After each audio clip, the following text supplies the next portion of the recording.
From deep in the heart of FEMA Region 6, Austin, Texas, transmitting worldwide, it's Alex Jones.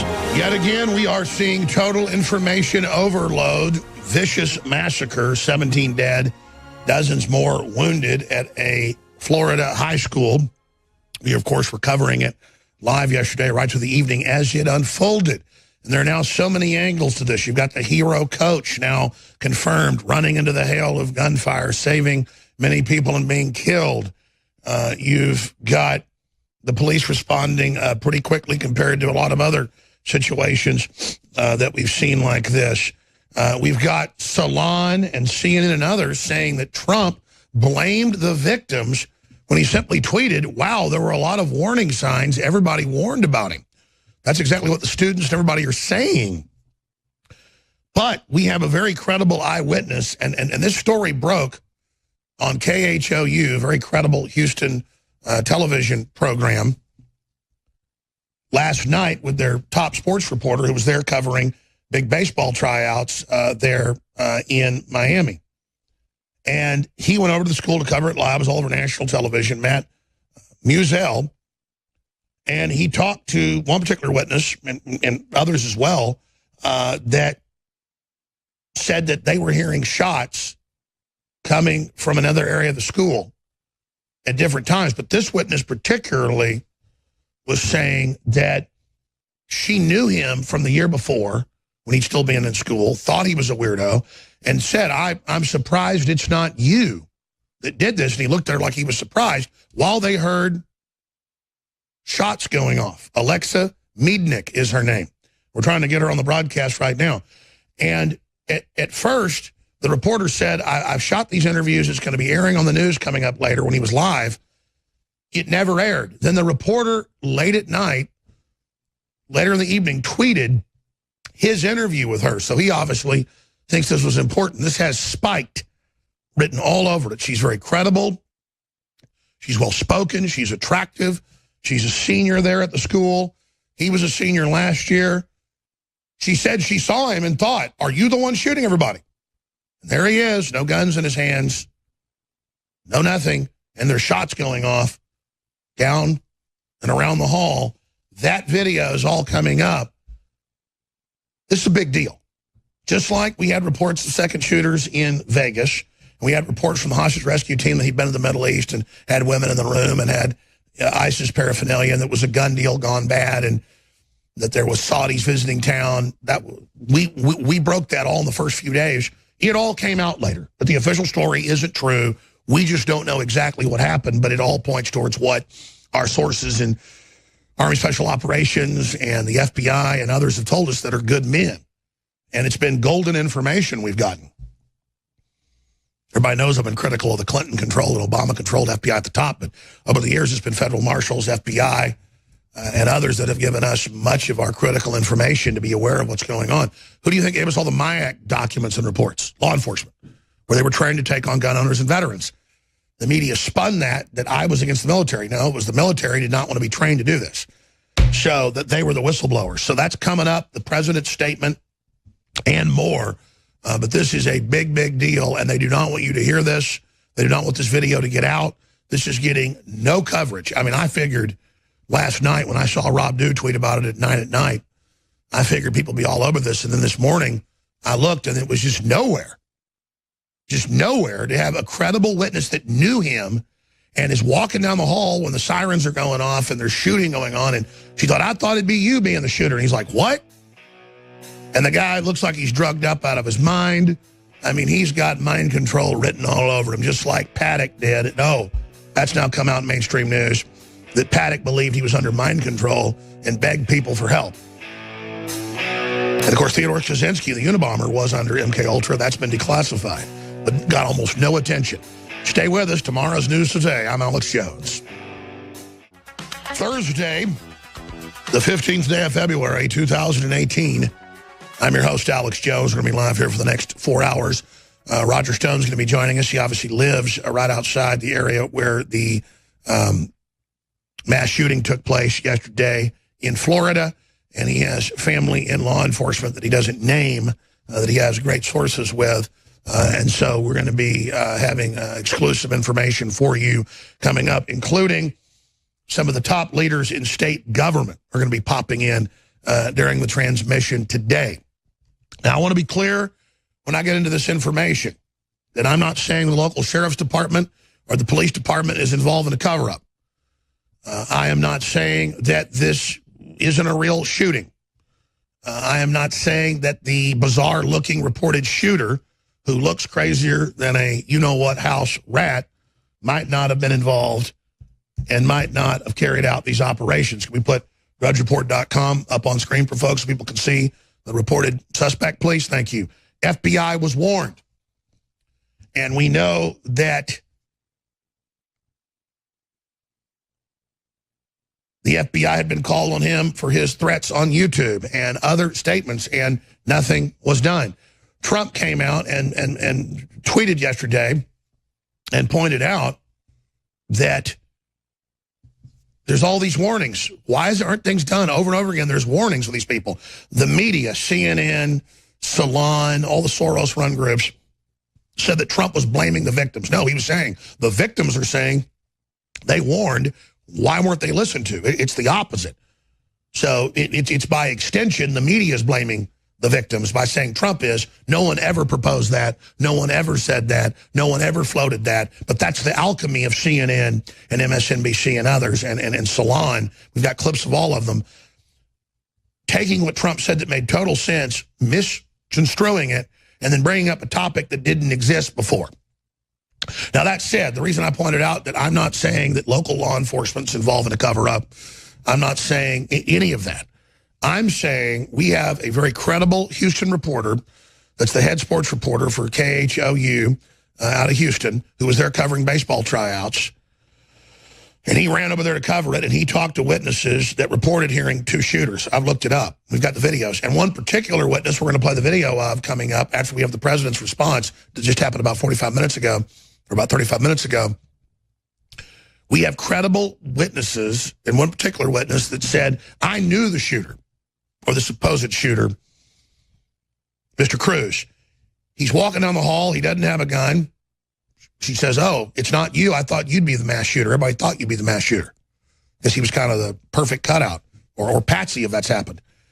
And she hears shots going off down the hall, and he looks dumbfounded. He looks poleaxed. He looks like he's been struck by a bolt of lightning, like, huh? A good-looking girl's talking to me.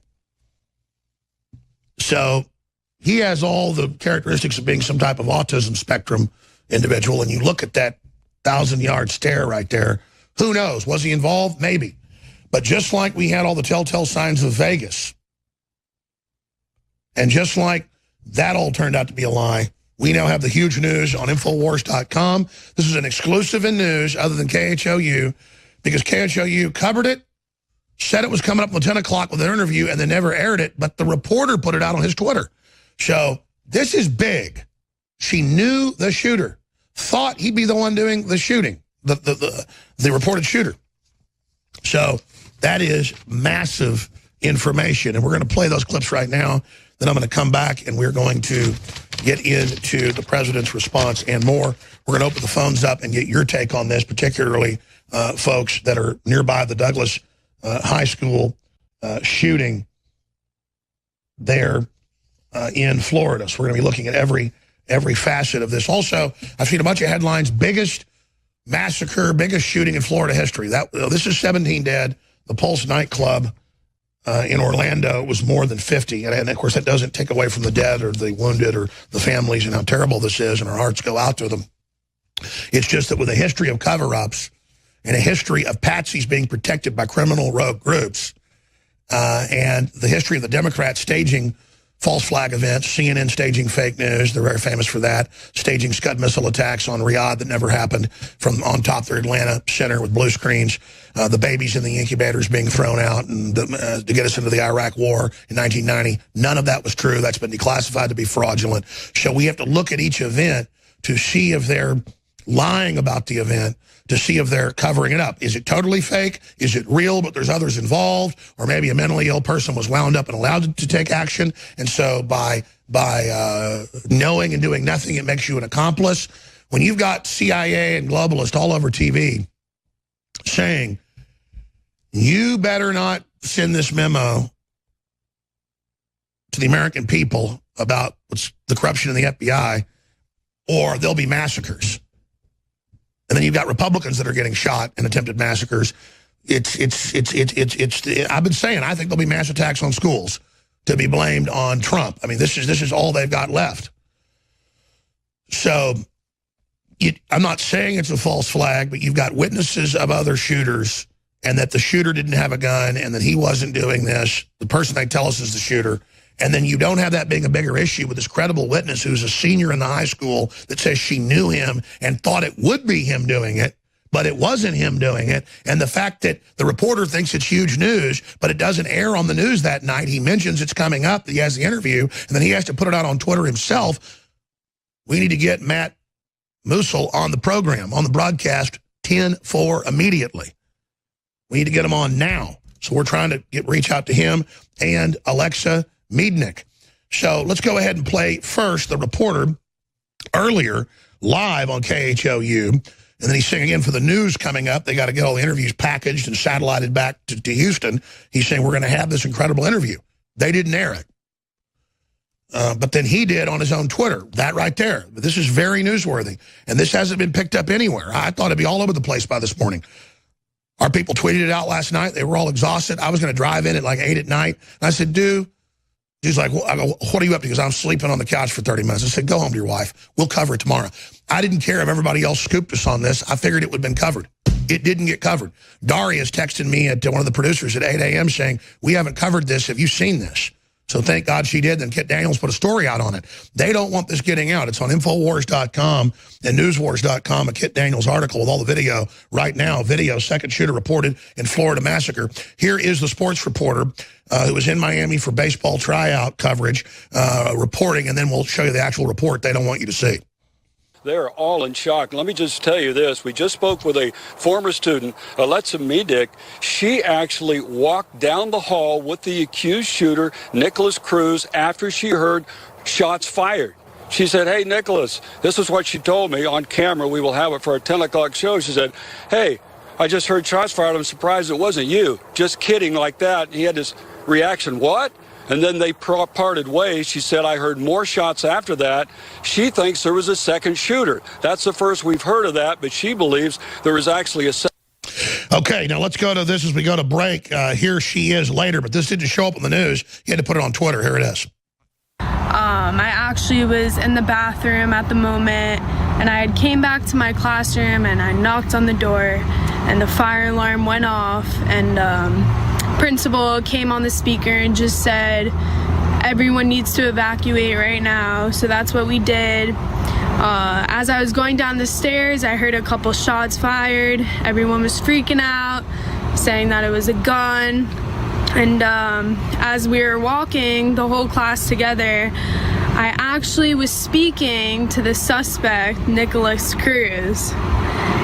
And as I was speaking to him, he seemed very, I don't know what the word I want to say is, but he was trouble in middle school. So I kind of joked to him about it and said, I'm surprised you weren't the one who did it. And he just gave me a So that's really what happened. You were walking down the hall. He had already fired at that time. Yes, sir, with him. Weren't you scared? In the moment I wasn't, because there was obviously definitely another shooter involved, but... Oh, you think he was not the only one? No, definitely not. Why do you say that? We'll be right back. Stay with us with the rest. And then, you know, I need to open the phones up. We have a news hotline as well for witnesses, people that were in the school, family members, you name it, because David Knight, right at the end of his broadcast that just ended, The Real News with David Knight, that just ended about 20 minutes ago, that comes on before my broadcast here, out of the studio right next door to me, had a caller who's giving us his information, his proof, and it looks very credible that he was in the high school, and that 4 weeks ago they had a SWAT team drill, and that he thought it was all very suspicious, and that then it appears this may have been part of a drill as well. We're not saying the police would be involved, different criminal elements all will bootleg false flags with drills to use that for confusion. And then classically, people will be wearing SWAT mask, balaclava, gas mask, you name it. And then people can insert themselves in a drill. Then it freaks the police out so bad that they then all get implicated, just like Columbine. It came out that they thought police had shot some of the students. No, it was other shooters, other reporters, but they got the police department to go fully under their control by having it during a drill and implicating them and having the sheriff and police department stand down. All that came out, and it was the prototype of how these deep state operations get pulled. And so I'm not saying this is a false flag yet. We have witnesses saying, you know, they're hearing shots going on the halls, and then they're there talking to the guy, and there's definitely two shooters going on. That interview is up on Infowars.com. And then we've got this next student set to come on and join us exclusively coming up. This is a big deal, but we're vetting all that right now. So right now, let's go ahead and finish up with Alexa Miednick, a senior there that knew the individual. Here it is. You were walking down the hall. He had already fired at that time. Yes, sir, with him. Weren't you scared? In the moment I wasn't, because there was obviously definitely another shooter involved, but... Oh, you think he was not the only one? No, definitely not. Why do you say that? Because when shots were fired, I saw him after the fact. So, and the shots were coming from the other part of the building. So there definitely had to be two shooters involved, I believe. That's the first I've heard of that. Did you see any other students who were wounded? No, sir. My head is spinning right now. Let's just go to some excerpts of the president's statement that he made just about 45 minutes ago on this tragedy. Here it is. My fellow Americans, today I speak to a nation in grief. Yesterday, a school filled with innocent children and caring teachers became the scene of terrible violence, hatred, and evil. Around 2:30 yesterday afternoon, police responded to reports of gunfire at Marjorie Stoneman Douglas High School in Parkland, Florida, a great and safe community. There, a shooter, who is now in custody, opened fire on defenseless students and teachers. He murdered 17 people and badly wounded at least 14 others. Our entire nation, with one heavy heart, is praying for the victims and their families. To every parent, teacher, and child who is hurting so badly, we are here for you, whatever you need, whatever we can do to ease your pain. We are all joined together as one American family, and your suffering is our burden also. No child, no teacher should ever be in danger in an American school. No parent should ever have to fear for their sons and daughters when they kiss them goodbye in the morning. Each person who was stolen from us yesterday had a full life ahead of them, a life filled with wondrous beauty and unlimited potential and promise. Each one had dreams to pursue, love to give, and talents to share with the world. And each one had a family to whom they meant everything in the world. Today we mourn for all of those who lost their lives. We comfort the grieving and the wounded. And we hurt for the entire community of Parkland, Florida, that is now in shock and pain and searching for answers. To law enforcement, first responders, and teachers who responded so bravely in the face of danger, We thank you for your courage. Soon after the shooting, I spoke with Governor Scott to convey our deepest sympathies to the people of Florida and our determination to assist in any way that we can. I also spoke with Florida Attorney General Pam Bondi and Broward County Sheriff Scott Israel. I'm making plans to visit Parkland, to meet with families and local officials, and to continue coordinating the federal response. In these moments of heartache and darkness, we hold on to God's word in Scripture. I have heard your prayer and seen your tears. I will heal you. We trust in that promise, and we hold fast to our fellow Americans in their time of sorrow. We're going to come back with more of the president. We got to go to break here in a moment, and we do have a senior joining us. We've confirmed his identity. You can go ahead and use his name, who wants to talk about the fact that he and others are very, very suspicious about the fact that they had a SWAT team mass shooting drill a month ago there, and then he then talked to some of the faculty about it and is going to reveal some of that exclusively here. He revealed it obviously with David Knight, but we've now confirmed he was a caller into the show and have vetted him, and so that's going to be coming up. And again, let's be clear, as I said earlier, it's on record that the FBI had been warned specifically about this individual, and we now have it in news articles buried that people that knew him said that his parents had recently died, and that he was on psychotropic drugs. So, of course, we're not saying he wasn't involved. We're not saying 100% there were multiple shooters, but credible witnesses are saying it. And with all we've seen in Vegas and all we've seen with the Pulse nightclub, where the man that did the shooting was an Islamicist on the FBI payroll that did security and who had been an informant for the FBI, was part of an international mercenary organization. These things are done, a lot of these politically.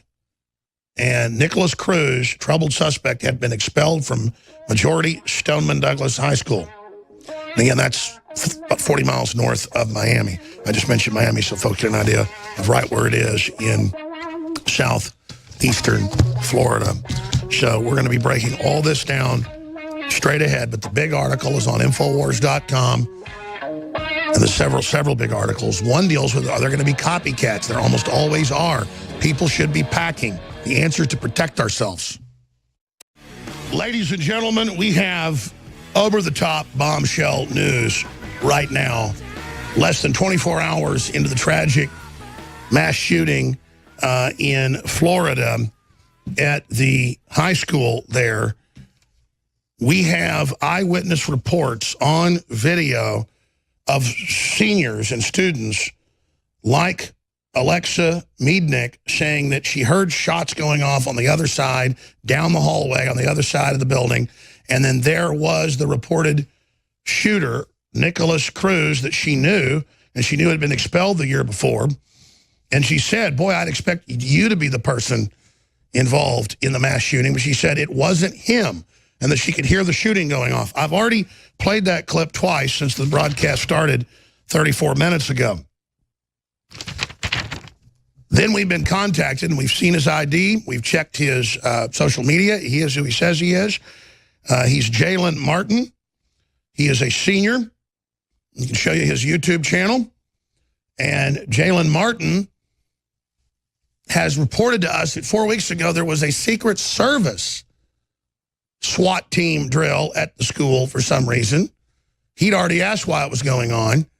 And then he now has talked to the faculty and has some very interesting developments to go over. And I know, why is this so important?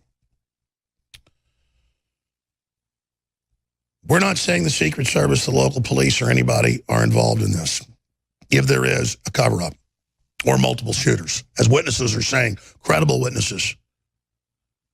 We're saying this because if they run drills, it's used by criminal groups who order the drill or who are able to use the drill as a cover for later operations. So many times false flags are accompanied by a drill before and generally on the day of. And Jalen Martin a senior at Majority Stoneman Douglas High School, again, just about 40 minutes north of Miami, is joining us. But the context here is the background. KHOU, Matt Muzell, was in Florida covering the big baseball tryouts. He's the top sports reporter on KHOU, very respected channel, top channel in Houston. And we're now getting reports that other people said that there were shootings on both ends of the building going on. Now, just like Vegas, it turned out that top acoustics experts listened to the audio and there were multiple shooters. And now they are looking into multiple shooters. And they admit there's been some type of cover-up. And there was this big Saudi Arabian military conference happening that weekend. And Paddock was a gun runner and he had gone to the Middle East. We broke all that the day after. Just like we're covering all this the day after. So I'm just setting the table there that we don't just go into things and say, oh, it's a false flag, oh, it's fake. Sometimes stuff is exactly like they say, and we are saying real people were shot. The media will, of course, say that I say no one shot. That's a hoax they always put out because they're fake news. They're also saying Trump blamed the victims. There's no such tweets, no such statements. CNN, MSNBC, they're all lying. So joining us for this segment, the next, is Jalen Martin. We appreciate his courage, reaching out to us as a listener and getting us a student ID and all his info. And so here he joins us, senior at the high school. First, I want to give him my condolences for any friends he may have lost or what happened. So you've got the floor of this segment, the next, and longer if you need it, to talk about what happened, your view, the Secret Service, the SWAT drill, what faculty told you. Did you know or ever talk to Nicholas Cruz, the reported lone gunman, a.k.a. Tim McVeigh, a.k.a. Lee Harvey Oswald? I mean, did you talk? Did you know this fella? Thank you for joining us, Jalen. Yes, Alex. So I'd like to start off with saying I don't know Nick, but I've possibly seen him around. There's a lot of oddball people that you meet in high school. But I just want to jump into 4 weeks ago when the Secret Service stuff started happening. So it was sort of like a random thing. I think it happened like right after a weekend or something. The teachers, every single one of them was instructed to tell us like this new drill, like where our zones were for each class. And, every single day they would tell us. And then I talked to one of my teachers. In fact, it was the same teacher that I ended up being with, yesterday when all of this went down. And he said that the Secret Service came and trained them on what the new safety protocols would be. And I don't understand why the Secret Service was, the ones who were doing it, because I would think that, firefighters or police officers would be the ones to do this. And so I kind of disregarded it. Fast forward to yesterday. We had a drill because regularly we have to have drills now because of, protocol thing. We had a drill in second period, 8, 9 or something like, or 9. It was like 9 to 10 to 11 or something like that. And then fast forward again to later in the day, we hear the fire alarm. Everyone was confused because we already had a fire drill today. Why was the fire alarm going off again? That's what everyone was like wondering. So we all just went outside. We stood there for like 1 minute. Within 1 minute, there were like 4 police cars there. My teacher was standing there because he didn't know what was happening. No one did. He thought it was a fire drill. And then eventually he was like, okay, let's go, because everyone was shifting fast. And I mean, there's like 3,000 kids there. Everyone was shifting away from the school. So within like the next 3 minutes, there had to have been like at least 50 cars there. I kept telling people around me, okay, this is not anything serious until I see a helicopter. And within like a few more minutes, I ended up seeing a helicopter. But I got reports from people around me. They were telling me, oh, this is a code black, which means bomb. That was the new thing that we learned. And then people were like, no, it's code red. It's code red, which means active shooter. So my friend took my phone from me, and he used it to call his mom because he didn't have his phone. He thought it was a fire drill. He was just going to leave it in the classroom.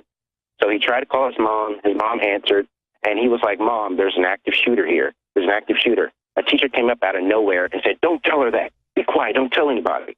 And he was like, shut up. And the teacher walked up, snatched the phone away from him, and it looked like he was going to break my phone. I was like, no, that's my phone. He was like, don't give it back. Don't tell anyone. So after that, me and him like sped up and tried to like go through the crowd. Like I've never been so congested with people before. At one point, I tried to like turn around and walk back to the school because I wasn't sure what was happening, and I sort of like felt inside like there's something wrong. What can I do to stop this? I was being pushed forward and pushed forward. Excuse me, you're telling me that after it starts coming out that there's an active shooter, code red, you're overhearing all this, 50 police cars, a helicopter, you were pushed back in the school? No. I was pushed away from the school. Good, I was good, trying okay, to good. go back because I wasn't sure what was happening. And, you know, other kids, there were like, 1,000 plus kids there. They're pushing me farther away from the school, so I didn't get to go back. Oh, I understand. Well, that makes sense. Okay, continue, please. Yeah. And then, so then what happened was I let my friend, use my phone, and we tried to get away from the teacher. And he called his mom back, and he was like, "Mom, there's an active shooter. There's an active shooter." And a second helicopter showed up. At that point, everyone started running. Like, people were tripping, and people were just trying to run away. And I didn't hear the gunshots, really, but I got told by someone that I talked to a little bit later that, there had to have been like 2 people, because he was like, I was in the building close to it, but I wasn't in the building that the shooter was in. That building that the shooter was in has 3 floors. So, there's been reports that he had a gas mask and threw the smoke bombs down, and people heard explosions. That's what first tipped people off. They sort of were confused because there was a fire alarm. And at that point, it's just like people sort of got chaotic once they sort of kind of knew what was happening. No one knew for sure because the teachers wouldn't let us call. I was trying really hard to get away from that one teacher. But people got out of there. And then I talked to my teacher last night afterwards. And I asked him, I was like, you said there were Secret Service agents here. Jalen, oh my gosh, stay right there. We got to go to break. Jalen Martin, we're going to come right back and repeat what you just said. What I just think you just said. Wow.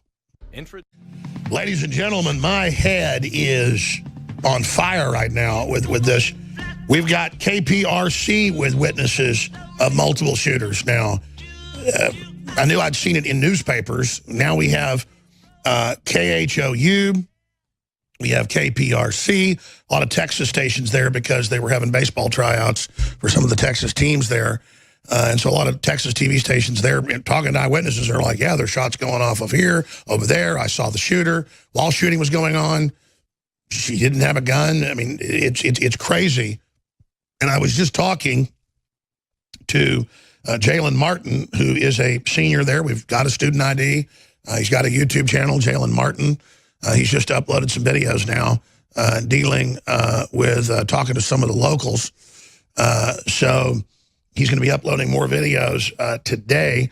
So who knows, maybe he'll become a reporter for Infowars. But Jalen Martin, laying on us, recapping what you said. You talked to friends that said they thought there were multiple shooters.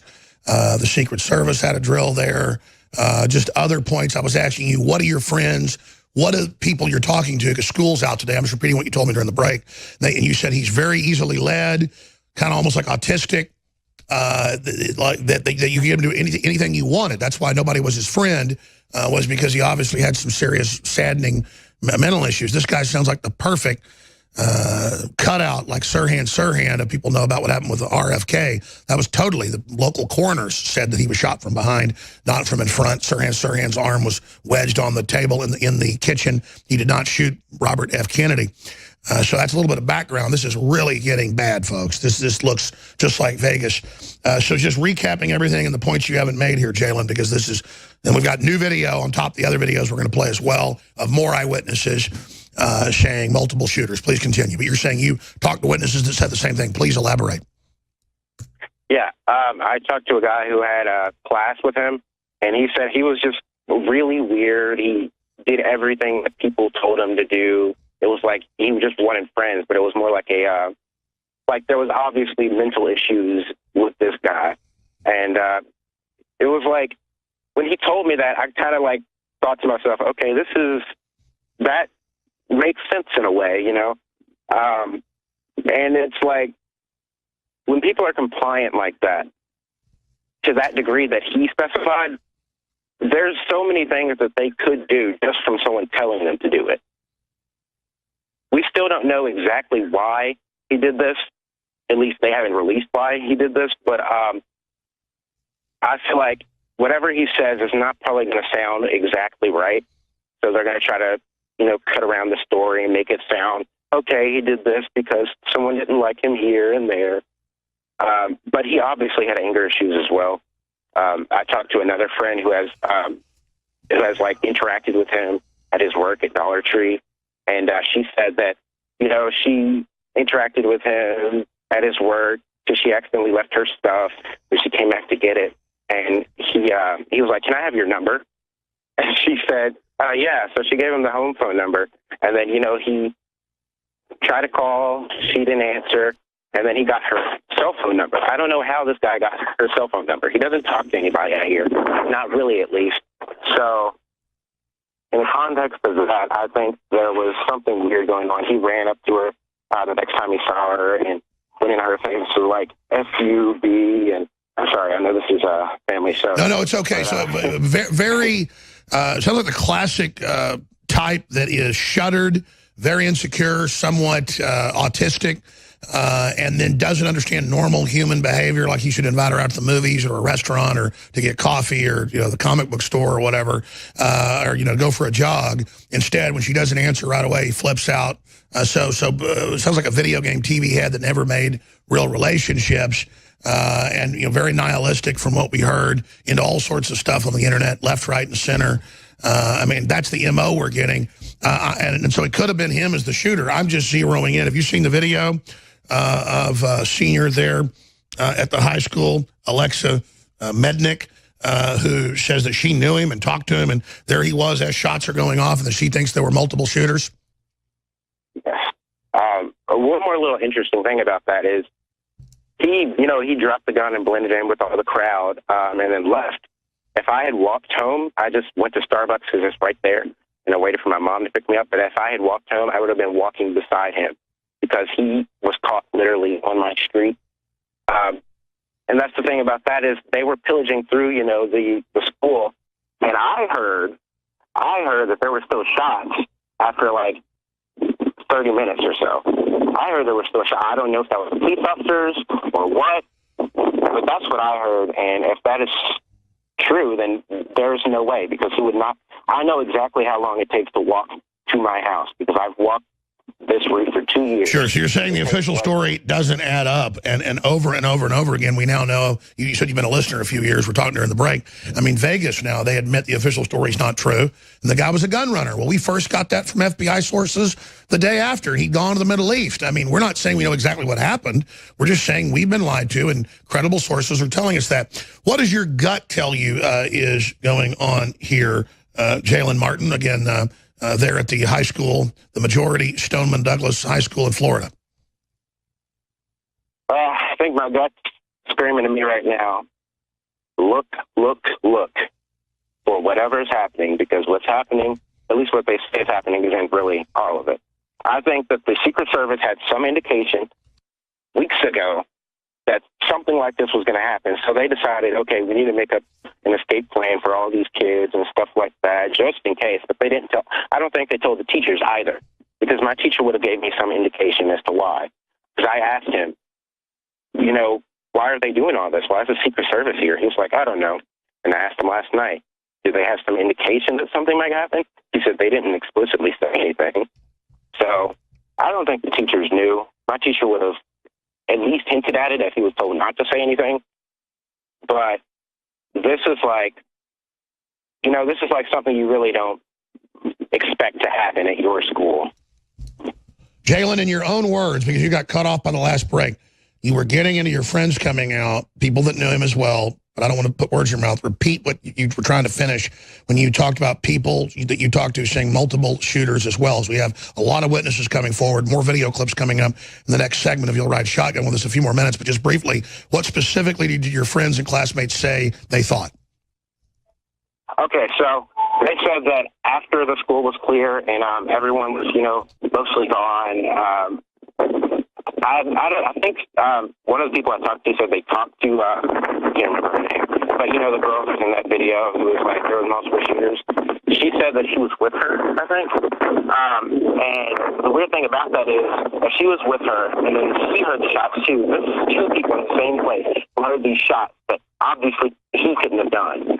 So I think there's all right, Jalen, I know school's off today, but I know you're busy, and you've gotten in a windy spot. I know you're walking around outside. So let me put you on hold. If you can do 5 more minutes, I want to come back, try to get you in a spot where it's audible, and we're going to come right back to you. We appreciate your courage, but I want to get this clear, because I'm having trouble getting the last part. You're crystal clear, more articulate than I am, and most of my other crew around here, when your phone's clear, it's the phone that is being inarticulate here. So we're going to try to get to a spot where the wind is not blowing in the receiver. I'm going to get to it next hour. We put this out on the web from the live show. We'll put the clips on the front and the back of more people coming forward. KPRC, KHOU saying, oh yeah, multiple shooters, you name it. That's all coming up when we come back. I've got a plug though. We're not going to be here. The crew keeps pointing that out to me. We've got 50% off all of the Super Blue fluoride-free toothpaste. Again, ladies and gentlemen, we have 50% off the super high-quality fluoride-free toothpaste. And it's fortified with colloidal silver. It's fortified with high-quality iodine. And we use one of the top firms in the country that produces some of the top lines of organic toothpaste. But I can tell you right now that some of the top lines of organic toothpaste have about 50 cents to $1 worth of product in them. We put up to $3, depending on the run, because stuff costs different each run, $2 to $3 in each tube. And then when we sell it for $11, $12, that's a good deal. At $7.47 at 50% off right now, it's basically a lost leader for us, but I want you to see how great it is. And your purchase does help the broadcast. So the Super Blue fluoride-free mouthwash with colloidal silver and iodine, the Super Blue toothpaste for adults and children. We have 2 different types. It's available. An additional 10% off when you sign up for auto ship each month, or every 2-3 months. You can cancel any time, and you get an additional 10% off, and that way you get it in your mail every 15, 30, 42, 60, or 90 days. InfoWarsStore.com, InfoWarsLife.com, or 888-253-3139. And a bunch of other big specials are about to end as well.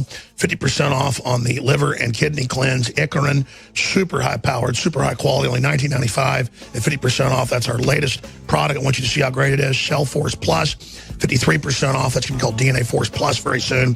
And a bunch of other products. Those discounts are going to have to end early next week, so take advantage of that and fund a cutting-edge organization that will cover the news the globals don't want you to be aware of. Jalen Martin is a student at the high school. We've confirmed his student ID, who he is, his social media. And he's telling us that friends of his said they thought there were multiple shooters. There have been weird Secret Service, SWAT team-style drills going on. A lot of bizarre stuff if you just joined us. But now we've got more clips, not just Alexa Mednick saying that she saw the reported shooter walking along without guns, said, oh, good, it's not you. We thought it'd be somebody like you. And then, of course, other shots going off while that's happening. But we have another witness who's unnamed, who was on KPRC, Hispanic youth. We'll find her name, saying the same thing. Here's a clip of that.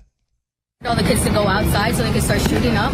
So they started shooting from the first floor up, because there's only 2 exits in the freshman building, so everybody started running to the other exits, but that's when the other shooter started coming up. So everybody, and then I thank God to this teacher who opened up her door and let all of us in. She got shot in the arm trying to open the door, and then the other teacher, he got shot in the head trying to cut the other students, and it was like an hour, like it felt like years waiting for them. And then after all that, we finally got out, and like they started yelling at us to keep focused and pay attention. All right, here's the deal. The army people. Full clips coming up next segment after our guest leaves us. But did you hear multiple people shooting up at him? And that's what the witnesses are saying, and they're so clear. But notice, I said that was KPRC. It wasn't. That's somebody over the shoulder of KPRC on an iPhone. So the news isn't putting this out. We know that KHOU got it, thought it would be on the news, and then it didn't. So the reporter, Matt Muzell, put it out on his Twitter. Here's a clip of that. They're all in shock. Let me just tell you this. We just spoke with a former student, Alexa Mednick. She actually walked down the hall with the accused shooter, Nicholas Cruz, after she heard shots fired. She said, hey, Nicholas, this is what she told me on camera. We will have it for our 10 o'clock show. She said, hey, I just heard shots fired. I'm surprised it wasn't you. Just kidding like that. He had this reaction, what? And then they parted ways. She said, I heard more shots after that. She thinks there was a second shooter. That's the first we've heard of that, but she believes there was actually a second. And then that didn't air that night, but he had to put it on his Twitter, and we played that clip already. Alexa Mednick will play it, come up in the next segment. So, Jalen Martin, like you said, look, investigate. That's what your gut's telling you.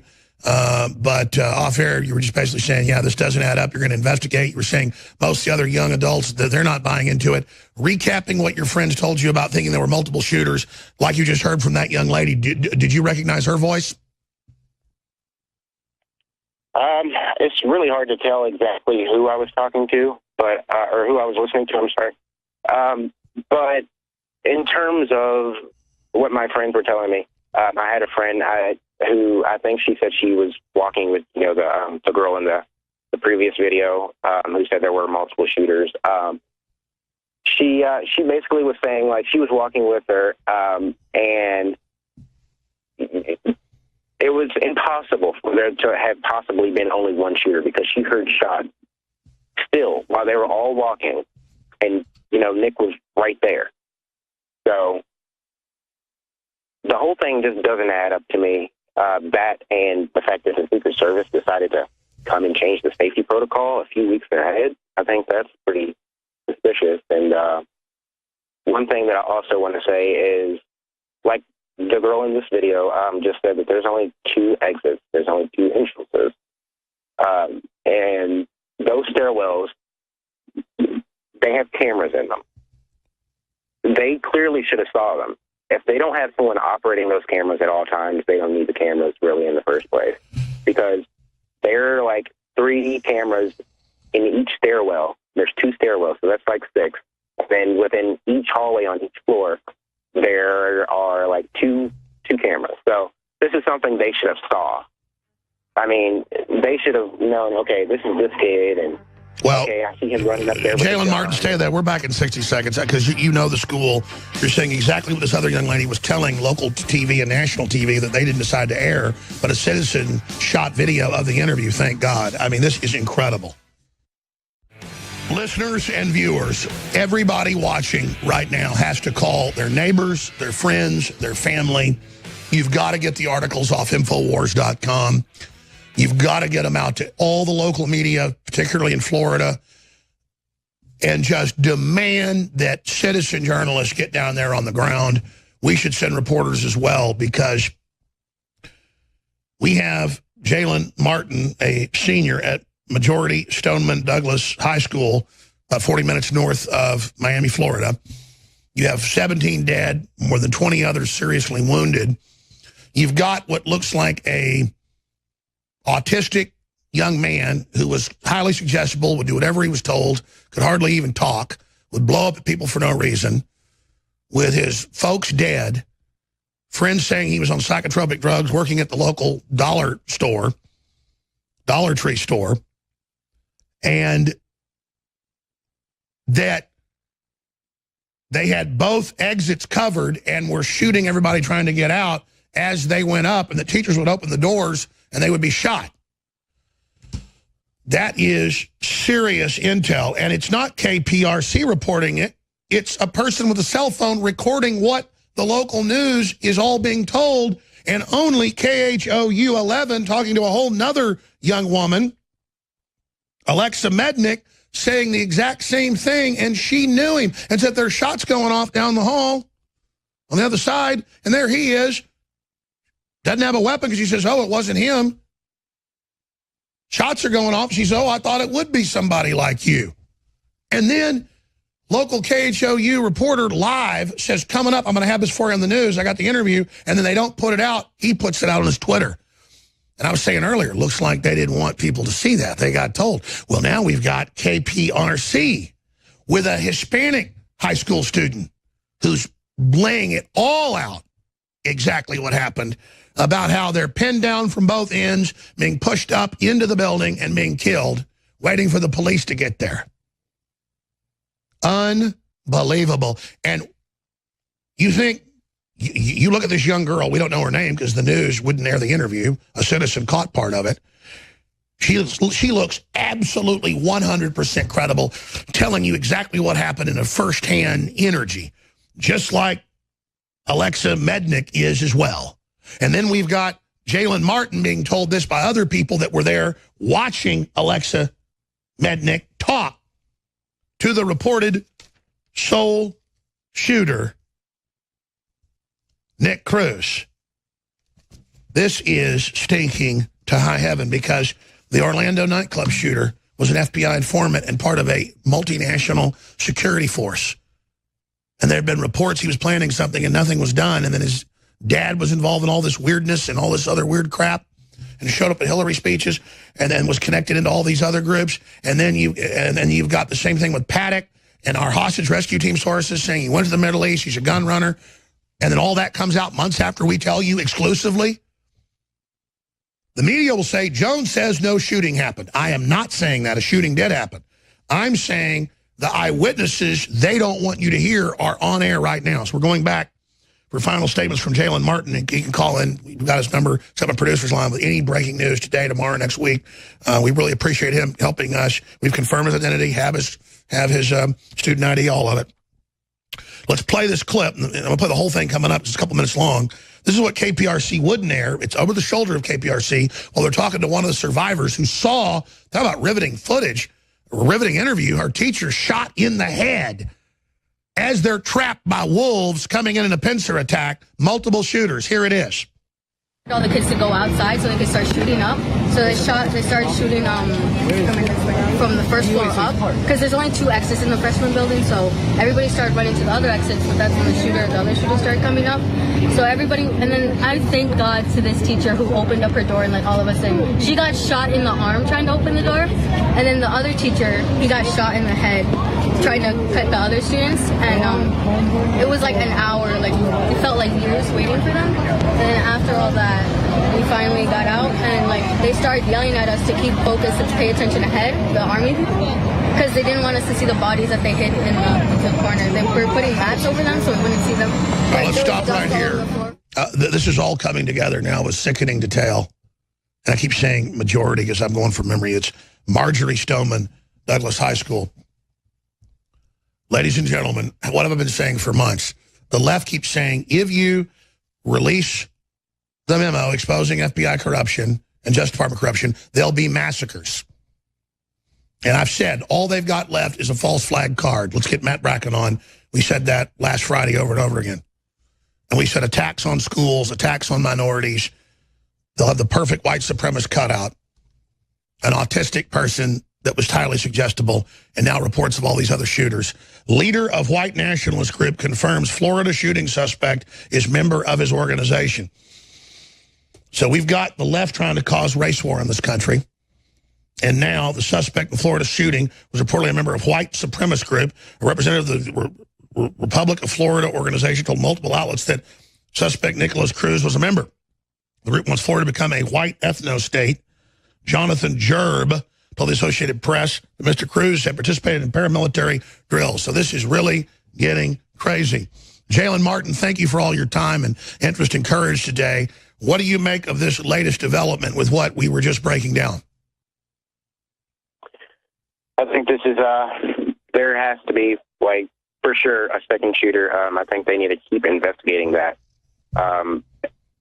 They shouldn't just sweep this under the rug as some other, school shooting where there was a lone gunman and then everyone's up in arms saying, hey, we need gun control.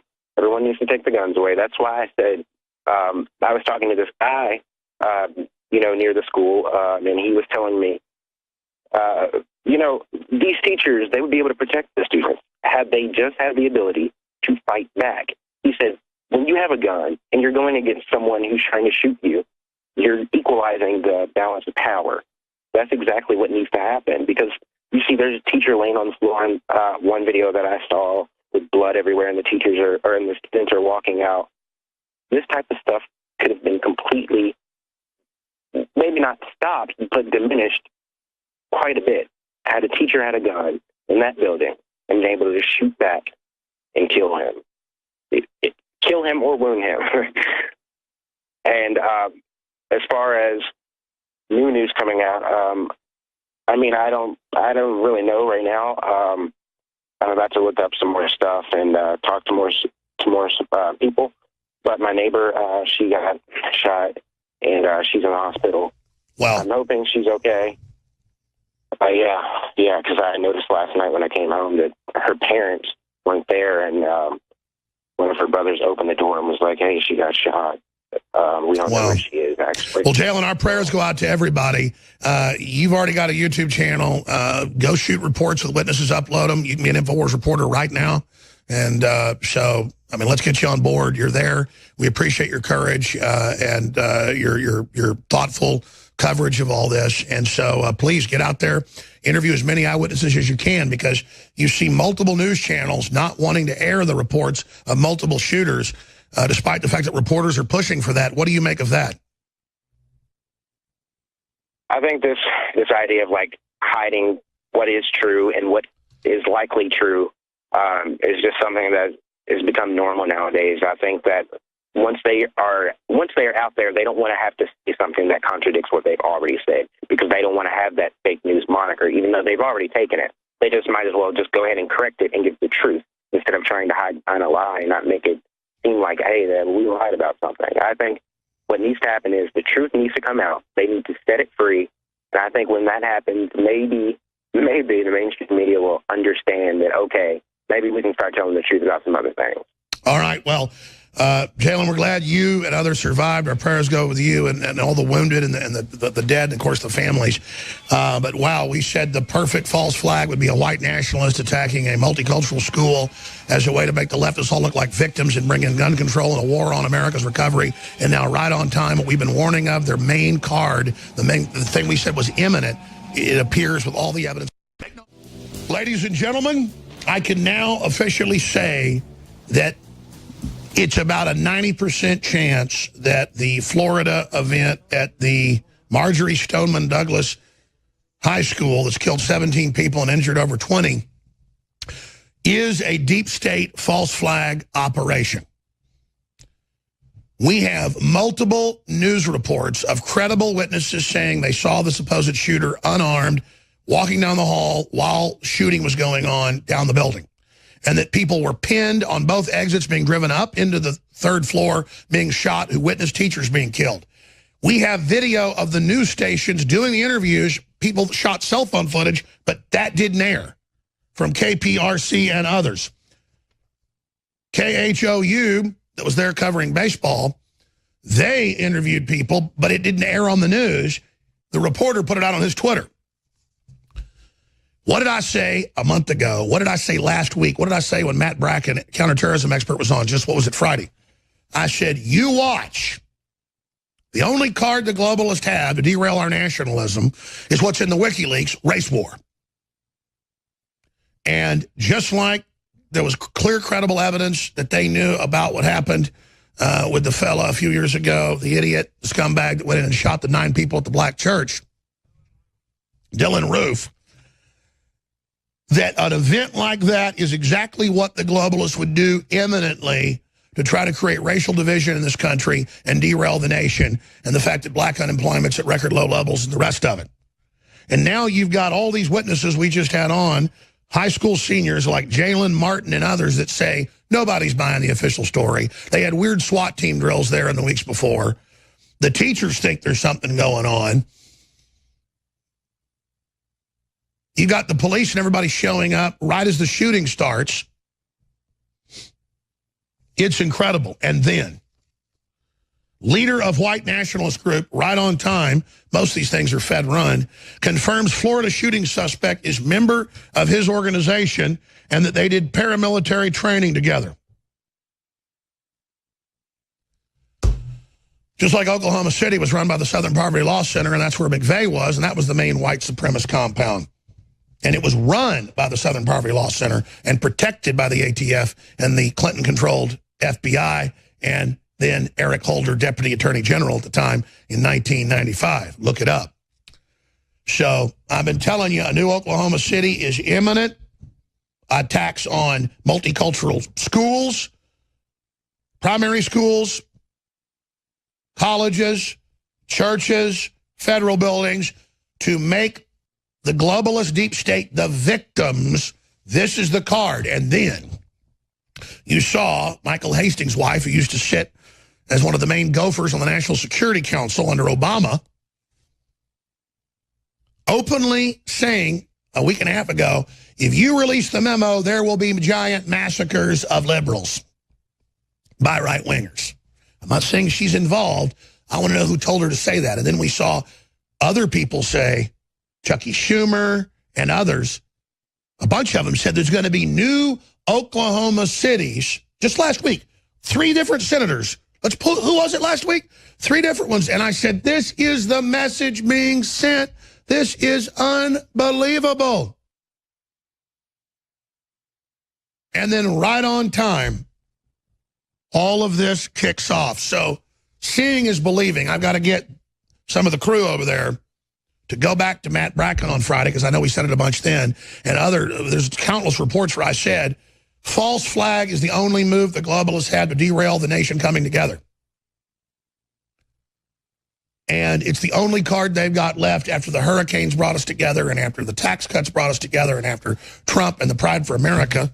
Adam Schiff said that an Oklahoma City-style bombing could happen because of FISA memo as well. That's the Daily Caller, February 8th. I mean, it doesn't get any worse when they're on TV with Phil Mudd, who calls himself a proud S-holer on TV, and then says something, they're going to kill the president. Now he breaks down crying, and it's the fake, total fake. I mean, it's like a high school play do better, where he turns to the side, he goes, worse than Obama's fake crying. When he used to run counterterrorism, oh, he's so scared of death, and how he hates ISIS when he helped basically create it with Obama. I mean, this guy, this is the scum that rules us. This is they don't even tell you he's former deputy director of the CIA. They don't tell you any of that when he's on there. It's, oh, an FBI agent's on. He was sent over by Obama to take over the FBI by Mueller for globalist elements of the CIA in a foreign penetration of the FBI to fully take it over. It's not the CIA, it's the globalists that have penetrated it. And Phil Mudd is the main adjunct and the aide-de-camp to Robert Mueller. So when he goes on TV and says the government's going to kill the president, that is a message to all their stay-behind networks that we're going to win. And now he gets to wave the bloody shirt and say it's all you gun owners and Trump's fault for children of God. And then this is worse than a middle school play. Just like Obama starts the fake crying years ago and then tries to touch his eye to show there's a tear. I mean, this is just horse manure by the fake news channel CNN, 110%. So we got those clips coming up as well. We got a hold of Matt Bracken. He's coming on. But we have absolutely 100% got to go get, about 100 times in the last month I said they're going to shoot up a school. They're going to bomb a federal building. And you know what? They're going to do it all.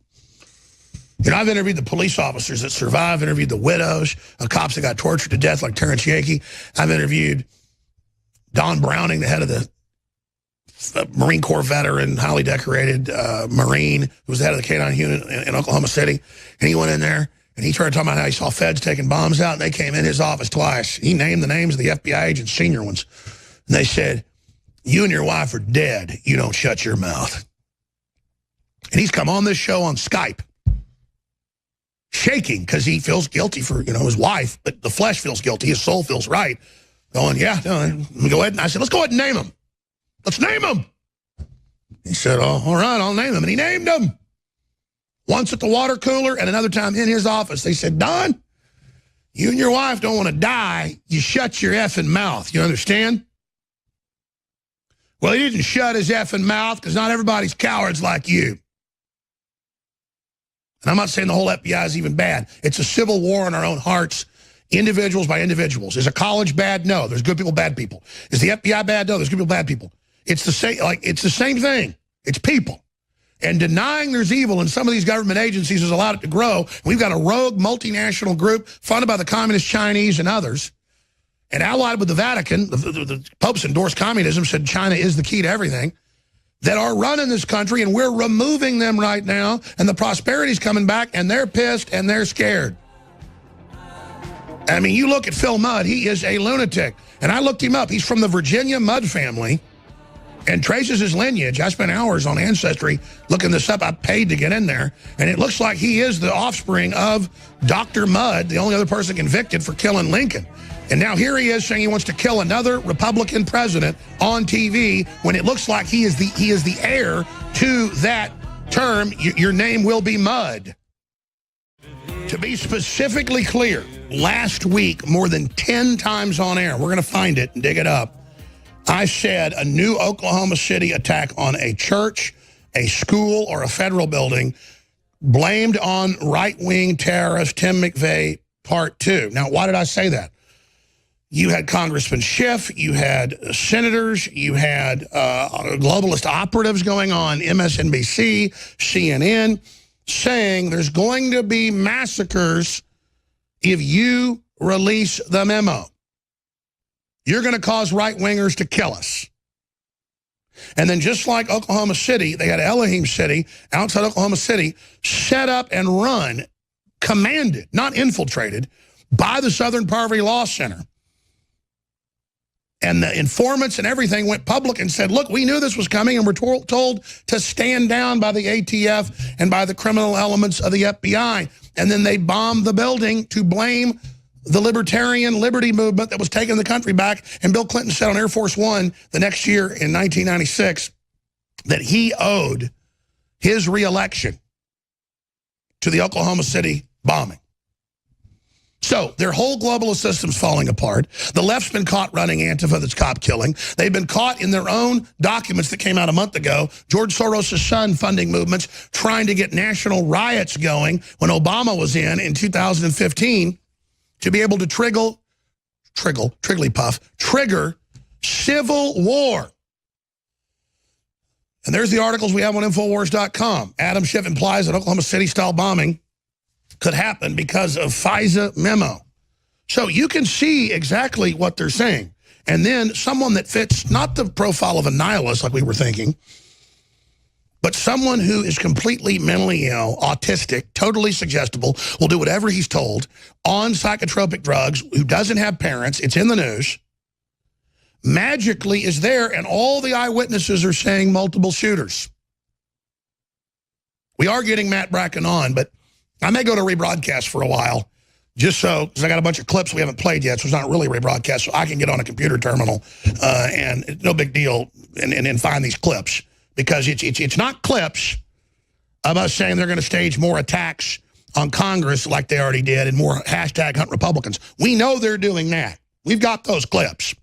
We're talking about the clips you all heard and I all heard over and over again, probably 500 times the last 6 months. But we're talking 10 times last week. I remember, I said it 10 times on Friday when Bracken was on.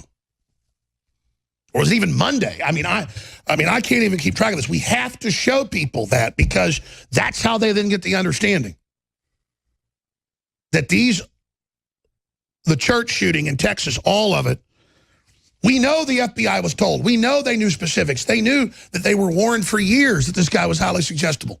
And now we've got witnesses of the multiple shooters. This is incredible. And this is how the globalists want to beat the country. We're beating them with the economics. We're beating them with the unity, the sovereignty, the military. America's coming back. It's going back under its own control. And they're going to use destabilization operations like Vegas that we were way ahead of and that we documented and that we said he was a gun dealer and that he'd been in the Middle East. That was from the hostage rescue team. That was from the good guys at the FBI. Illustrating how when the media says when we criticize FBI corruption or government corruption, we hate the whole government. No, we want good government, transparent government back. So let's go ahead and play these clips one after the other. Here's the clip of KPRC interviewing a student. We don't know her name because they didn't air it. But it's someone videotaping with their phone over the shoulder, capturing the young student, the high school student, laying out how there were two shooters, funneling them in. And then it's not just that.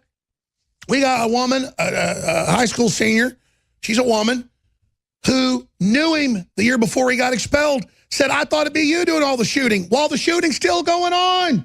It's not like some young woman got confused about shooters. The Hispanic lady, high school student, young lady, she sees her teacher shot in the head. And it's not on the news. The KHOU didn't air. We had to get it off his Twitter. He put it out. The reporter put it out. Think about that. Let's go to the full clip of the Hispanic lady, and then we'll go to the full clip of Alexa Middick, and then we'll have more. And we had an eyewitness on as well earlier who says he thinks the whole thing stinks to high heaven. Let's start playing those clips. Here they are. All the kids to go outside so they could start shooting up. So they started shooting from the first floor up, because there's only 2 exits in the freshman building, so everybody started running to the other exits, but that's when the other shooter started coming up. So everybody, and then I thank God to this teacher who opened up her door and let all of us in. She got shot in the arm trying to open the door, and then the other teacher, he got shot in the head trying to cut the other students, and it was like an hour, like it felt like years waiting for them. And then after all that, we finally got out, and like they started yelling at us to keep focused and pay attention ahead, the army people, because they didn't want us to see the bodies that they hid in the corner. They were putting mats over them so we wouldn't see them, but there was dust all over the floor from this weird thing they threw in there. They were trying to. So you think there was more than? Do you think there was more than one? There's shooter? 3 shootings right here. Definitely. How terrifying. Hold on one second, Mal. How terrifying. It was pretty damn terrifying because they were putting us through drills, and we all thought this was a drill. We thought this was a drill, but it wasn't. And then we just started hearing the gunshots, and it was really terrifying because my class, the class that I ran into, he started shooting through the door, and he came through and he started shooting the cabinets, and that's when he shot the teacher. And then he ran back outside to shoot the other teacher who was closing the other door for the kids, but he didn't get to close the door, and he was just there. And so we were all just sushing each other, like, shut up, just suck it up if you're crying, because we're not trying to get shot. Because he was in the hallway yelling, hey, hey, trying to taunt us and get us to say things, trying to get us outside. And that's when some other kid, like, he ran out because he thought it was free, but he got shot, and then we heard the groaning outside, and we couldn't do anything. So the shooter, tell me, besides, hey, what was he saying during He wasn't doing anything. He was legit, he just ran up the stairs, started I actually was in the bathroom at the moment, and I had came back to my classroom, and I knocked on the door, and the fire alarm went off, and principal came on the speaker and just said, everyone needs to evacuate right now. So that's what we did. As I was going down the stairs, I heard a couple shots fired. Everyone was freaking out, saying that it was a gun. And as we were walking, the whole class together, I actually was speaking to the suspect, Nicholas Cruz. And as I was speaking to him, he seemed very, I don't know what the word I want to say is, but he was trouble in middle school. So I kind of joked to him about it and said, I'm surprised you weren't the one who did it. And he just gave me a huh. So that's really what happened. You were walking down the hall. He had already fired at that time. Yes, sir, with him. Weren't you scared? In the moment I wasn't, because there was definitely another shooter involved, but... Oh, you think he was not the only one? No, definitely not. Why do you say that? Because when shots were fired, I saw him after the fact. So, and the shots were coming from the other part of the building. So there definitely had to be 2 shooters involved, I believe. That's the first I've heard of that. Did you see any other students who were wounded? No, sir. All the kids to go outside so they could start shooting up. So they started shooting from the first floor up, because there's only 2 exits in the freshman building, so everybody started running to the other exits, but that's when the other shooter started coming up. So everybody, and then I thank God to this teacher who opened up her door and let all of us in. She got shot in the arm trying to open the door, and then the other teacher, he got shot in the head trying to cut the other students, and it was like an hour, like, all right, folks. Waiting for them. By the way, I just got information during those clips. It's just There is no doubt there were multiple shooters. This is their move against America. They got an autistic kid to set up yet again. Ladies and gentlemen, this is not just the 17 poor, dead young people that had their lives taken from them. This is the globalist crime syndicate that has funded the radical Islamic takeover of North Africa and much of the Middle East, the murder of millions of people, hundreds of thousands of women and children sold into sex slavery, who are totally ruthless and who have a history of running white supremacist compounds with ne'er-do-well federal informants at the head of them. And then winding up individuals to be patsies like Sirhan and the killing of RFK, which the coroner and the LA Times reported his arm was pinned. He didn't shoot RFK. A guy from the CIA, from the Skunk Works, shot him 7 times in the back, and that was in front of witnesses. There's even some footage of it happening. It's even been in the London Guardian. So I'm just saying, these things go on, and they hate me because I'll go, oh, look, here's a KPRC report, very credible high school student, saying exactly what another credible Alexa Mednick said, and she saw the guy she'd seen expelled the year before, Nick Cruz, and said, oh, I thought this was be you doing something like this, while the shots are going off. And the point is, this isn't being aired by the TV stations.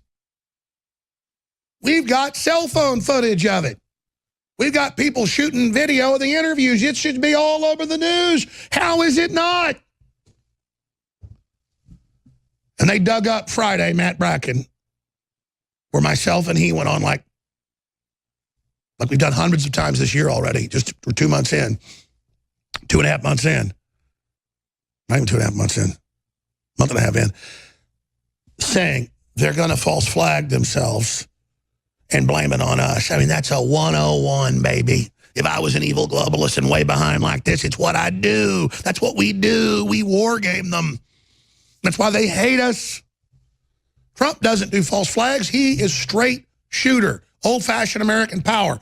But the old empires in Europe, you read history books about European wars the last 1,000 years, that's all they do is massacre villages and blame it on this guy and blow up this ship and blame it on that guy and hang little kids up by their heads and cut their guts out and then put screed that somebody else did it. I mean, that's what you do when you're 30 behind in a football game at halftime. You go out and you blow up a school full of your own kids. And they just can't stand that false flag, inside job, stage terror is now part of the vernacular, but it is thanks to our audience. I read history books and I brought it back into use, but you made it popular so that people look now. And how many of these poop swastikas and burning crosses and Jews being attacked, leftist Jews, has been done by the very people? It's like 99%. Daily Caller, Breitbart, Fox News have done big listings of them, so have we, where they'll show like, here's 100+ staged events by leftists this year. Remember the Air Force Academy just a few months ago? Big national news, somebody said no blacks allowed, and it was a black student doing it for attention. Probably put up to do it by the faculty that's anti-Trump. But we just had a black student on, a listener of the show, talking about his friends saying they saw 2 shooters. Jarlin Martin, he's been listening for 2 years. He said he listens every day, and so do his friends. And that's why they're pissed. Because we got people everywhere. And you know, if Jalen saw something different, he'd tell us. But guess what? He saw just what everybody else saw. A white lady, a Hispanic lady, and a black man. Yeah, they're 17, 18 years old. They're ladies, they're men. Let's stop arresting their development. And that's what they saw.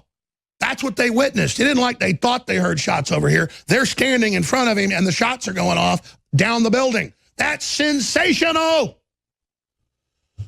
And it lets you know what they're trying to launch right now. And I want to go to a clip from Matt Bracken. And he's joining us live, and then Roger Stone in studio. And we've got a major guest set to join us as well. But the highest levels of the government in Florida, but I'll leave it right there. Just briefly, because I'm not going to spend much time on this, though we need the funding. We got a bunch of incredible nutraceuticals and supplements. I'm going to explain it to you this way. Our fluoride-free, organic, concentrated toothpaste has, on average, sometimes it's $250, sometimes it's $320. Product, depending on the run we do, it has multiple dollars more of product in it than other toothpaste brands because it doesn't have fillers, it's concentrated, and people notice that. And it's the same thing when you get something like our Cell Force. It's going to be called DNA Force Plus, more CoQ10, more Bio-PQQ, way below any price you'll ever find. It's an incredible deal because the other competitors mark it up 3, 4, 5, 6, 7 times is the average. We mark it up 100%. When we discount, less. You get Icarin, our kidney and liver known detoxifier formula for $19.95. There's over $10 of product in that baby.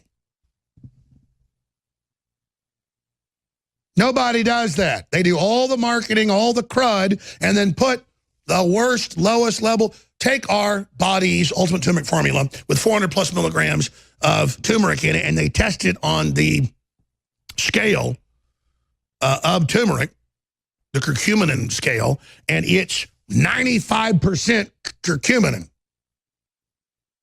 The leading competitors are 3%. You understand? And we sell it for less because I'm a very superstitious man. I treat you exactly how I want to be treated. And that I use our products. I set out to make them the very best.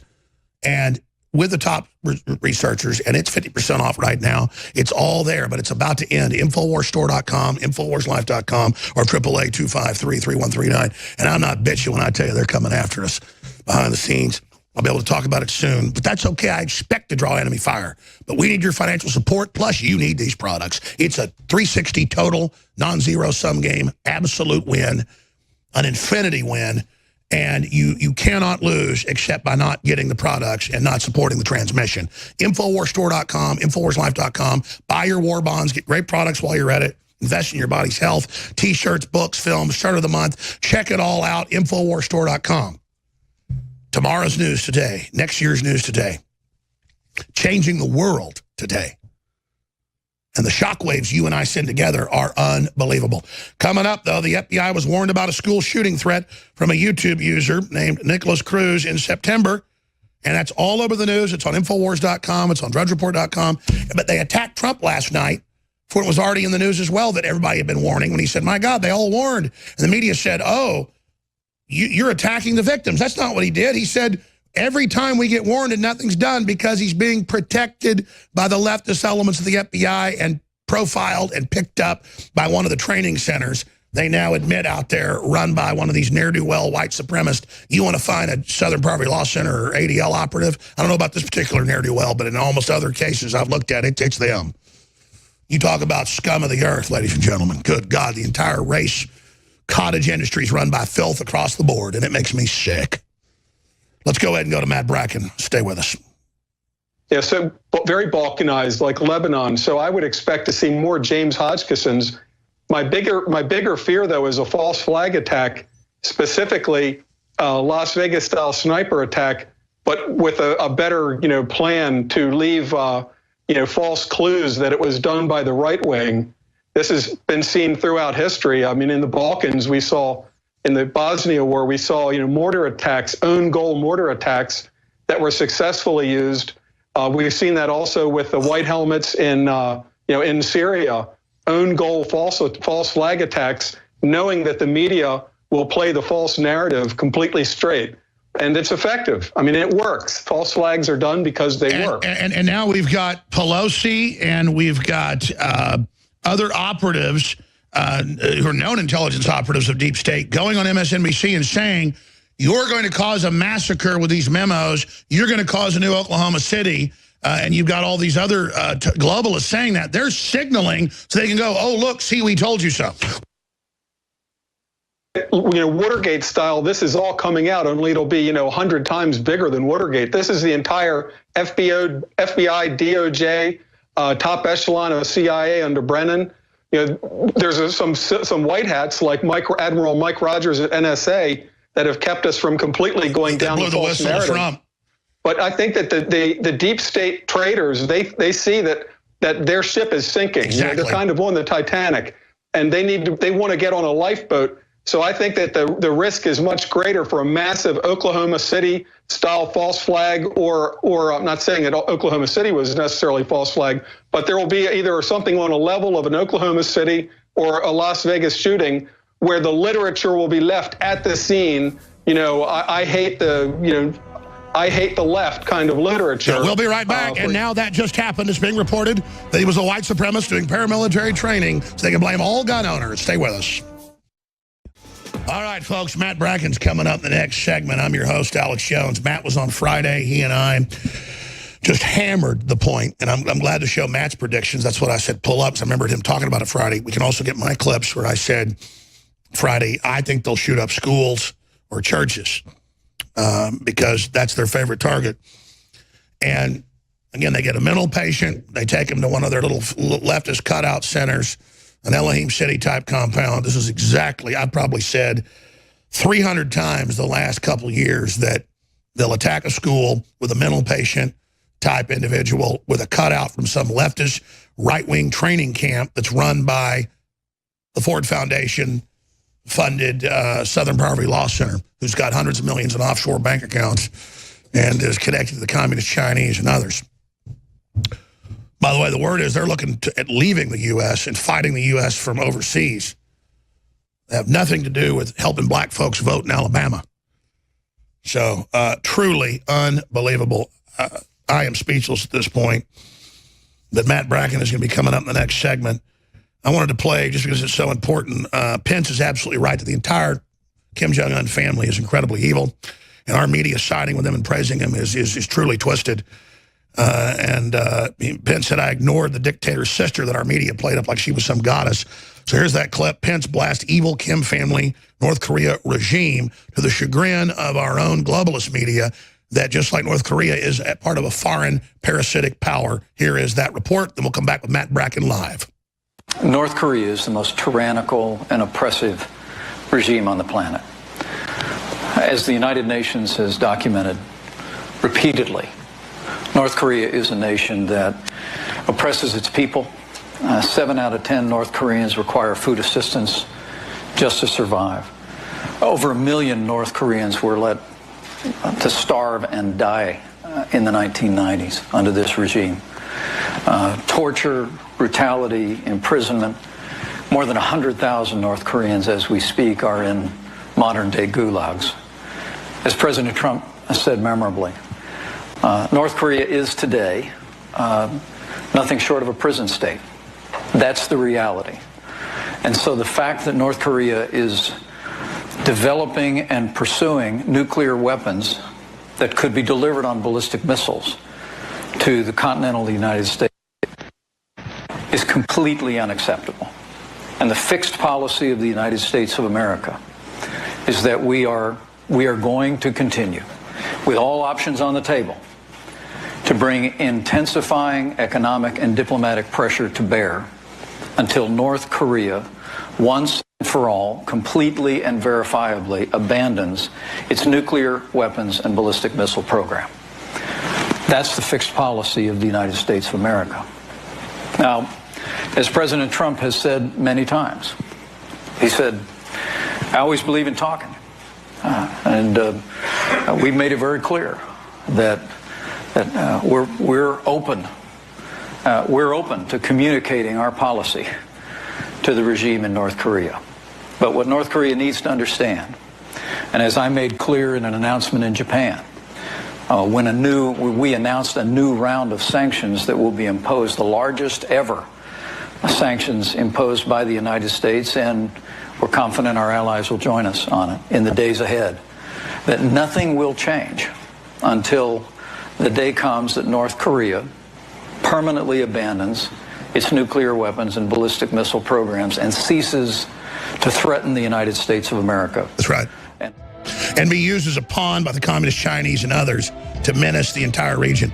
It's a total power play for the South China Sea.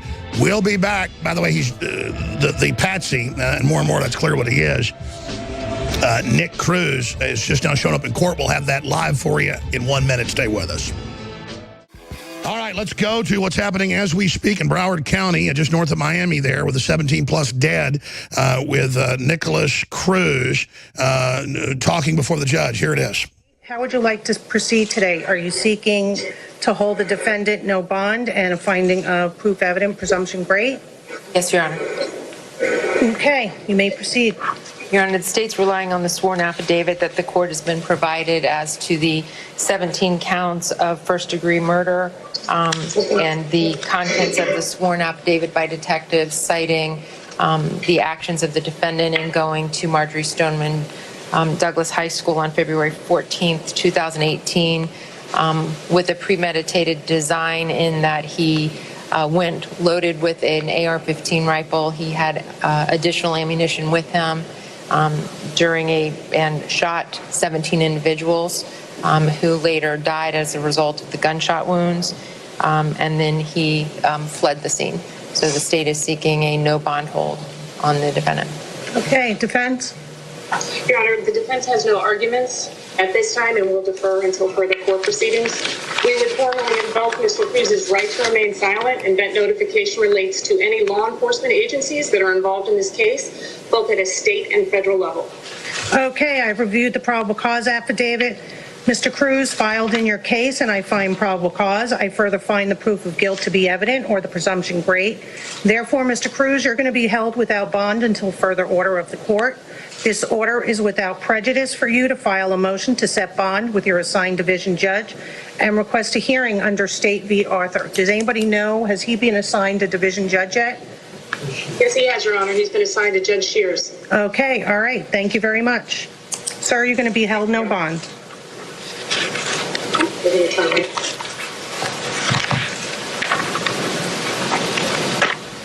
All right, folks, there you go. Nicholas Cruz shows up in court zombie-like. We have had multiple clips of eyewitnesses who told local news and national news and Texas news, KPRC, KHOU, you name it, that there were multiple shooters, that they saw him without a gun while the shooting was going on. And KHOU said, this is big, we're going to air it tonight. Never aired it, but the reporter, Matt Muzell, put it out. Then we have more footage of KPRC with a very articulate high school senior, a Hispanic lady, but we don't know her name. I'm guessing she's a senior, saying she's a senior at the school. And they don't show it on the news. Somebody shot an iPhone over the camera saying they trapped us both ends, drove us in, shot the teachers in the head, you name it. So the fact that, and I'm not saying the police are involved, it's a big bureaucracy, but they had drills there. They had Secret Service involved 4 weeks ago. I've had the witnesses on. We have guests on as well that are students that said that others said there were multiple shooters. Jalen Martin was on. So the fact that the news isn't running with this, and I already played it last hour, but when we post this on Facebook and YouTube, we'll tag it on. 2 clips of Matt Bracken in an hour interview last week. I got into it as well, saying new Oklahoma City, new school shooting, where they blame the right wing. And sure enough, this guy is at this very questionable white supremacist compound out in Florida, training to break away and make Florida its own country. And the guy immediately comes out and says, I confirm he paramilitarily trains with us. This is incredible. This is exactly the card we would expect to be played by the deep state. At this time, it's what Matt Bracken predicted. It's what I've been predicting. It's all the globalists have left. So Matt Bracken, former Navy SEAL, counterterrorism expert, and best-selling author, researcher. This is exactly what the move we would expect. And now we learn that his family's gone, dead recently. He's on psychotropics. He would do anything anybody asked. He was a total joke at the school. Autistic, clearly. This is the perfect cutout for this. I mean, what do you make of this? This is happening in real time. Matt Bracken. You know, we're still in the first barely more than 24 hours, so there's a lot of noise and false reports. You know, reports of multiple shooters, like the back at the Beltway sniper, the white man in the white van. False reports can take on a life of their own. Echoes. Things that are like in Las Vegas, multiple shooters from multiple positions, multiple buildings, often are a result of a cascade of police reports coming over top of one another, being heard as separate Sure, incidents. but Vegas is now unraveled, and we're talking to witnesses, and we're airing witnesses that were with him while guns are going off, with Nicholas Cruz while they hear guns going off. That's pretty powerful. Well, what was he doing at the school if he was expelled last year on the day of the shooting? I'm not saying he's not a shooter. I'm not saying it didn't happen. But, I mean, this is exactly what you were predicting Friday. Well, I'm at this point, I have no reason to disbelieve that it's, not his gun, his ammunition. Well, I want to be clear. I'm not saying he wasn't a shooter. We don't know. I'm just saying the timing of this, the eyewitnesses, these are very credible. This isn't like, we're thinking, multiple reports of a shooter, so here there's multiple shooters because reports came in. We've got people saying they're talking to him while guns are going off. Have you seen those videos? Well, no, that's going to have to be sorted out, obviously, and it probably won't be if it doesn't suit a national narrative, a network narrative. But at this point, I tend to think not necessarily are these things a conspiracy. A lot of times, like in Las Vegas, the cover-up is a result of police covering up incompetence. If, for example, the FBI had clear warnings about this guy last year, and it got dropped into the bureaucratic cracks, and no action was taken. Oh, but by the way, I mean, as you said, that's confirmed. Not just the FBI was warned. I mean, people have been warned about this for a long time with this guy. And if I've never heard of emails going out through a school saying that so-and-so is not allowed on campus with a backpack. I mean, that's very creepy and makes you wonder what the writer of that email knew or had been told. The fact that there was no home check on this guy after his I guess his father died when he was much younger. His mother died 3 months ago.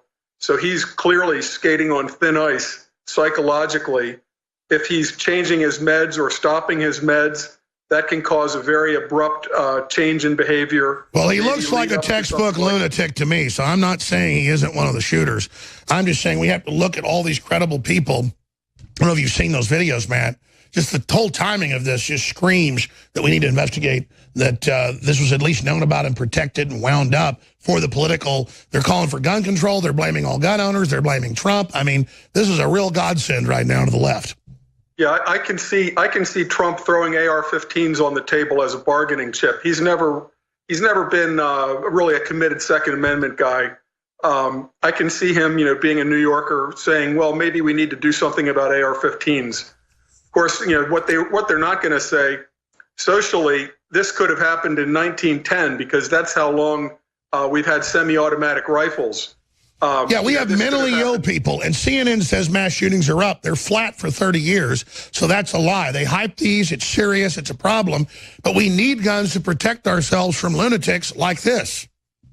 Or from the government, if it comes to, that type of a tyrannical push by, the government. If they, for example, if they manage to push Trump out with this phony Russia narrative, it could come to some kind of a civil war. And anybody that's served in the military knows there's basically two kinds of human beings: armed aggressors and disarmed victims. And if you don't want to be a disarmed victim, you at least have to be an armed defender. And that doesn't mean a double-barreled shotgun. That means something that's the equivalent of what the police can bring to bear. And that's why the UN and the globalists want the semi-automatic battle rifles so that America is defenseless. They admit that. They say civilian ownership of firearms threatens the legitimate power monopoly of the state. That's UNIDIR. That's the UN. They say they want a monopoly of force over you. Matt, stay there. We've got Roger Stone coming in to give his take. I want to ask, the big assault of the Second Amendment's here. We've been so confident we can defend it. I've warned people they're planning stuff. And they are certainly going to use this to blame all gun owners and blame the Second Amendment. That's really the confirmed false flag here. We'll be back. I'm Alex Jones, newswars.com. Newswars.com. Spread that link. So where this took place is about 40 minutes north, or about 40 miles north of Miami. And just north of that is Mar-a-Lago. The president was scheduled to be speaking near there. He's now canceled that trip after the shooting. We're looking at this, and all I know is we have 3 witnesses that are students that credibly say not they heard shots or heard there were 2 shooters. A couple of them are talking to talking to the supposed shooter while the gunshots are going off. This is just beyond bizarre. But all I'm saying, Roger, to you, Matt Bracken via Skype, counterterrorism expert, former Navy SEAL. We can put the map I was looking at during break up on screen from Google Maps if we can. Nico Costa, our head lead producer, was showing it to me. Geographically, how does this feed into this? First look, the left's already blaming all gun owners. We're collectively bad. Even though this is an example to own guns to protect yourself. And Salon, MSNBC, CNN, they all blamed Trump, saying he blamed the victims when he said the victims warned. Now the FBI has been confirmed, have been specifically warned of him planning a mass shooting event. So I'm not saying he's not a shooter. I'm not saying that. I'm saying this thing and the political connections and him training at some weird, white supremacist compound in Florida, when in my experience, like 80% of those things are run by Southern Poverty Law Center, ADL, Ford Foundation. The left has been caught over and over again running a lot of the white supremacist groups for PR purposes. And infiltrating them so they can then manipulate them. Look, if there's a headline here, Alex, the headline is FBI screws up again. If the president needed more evidence that he needs to clean house at the FBI, starting with Chris Christie's nominee as FBI director, Mr. Wray, who was only a week ago fighting the release of the Devin Nunes memo exposing the misdeeds of the FBI. They said it would cause a massacre like Oklahoma City if we released it. That's right. We need a house cleaning at the FBI. We need to restore that agency's reputation for integrity. It's been rotted away. It's been corroded by politics. That's the biggest story here, because this apparently could have been prevented if the FBI was doing its job. Well, Matt Bracken predicted this last Friday that'd be a false flag. And he's saying, no, I don't want to say that at this point, which I totally agree. We're just looking at every angle. The media will misrepresent what we said. But regardless, the FBI got warned by the school, by other students, YouTube threats. This is ridiculous.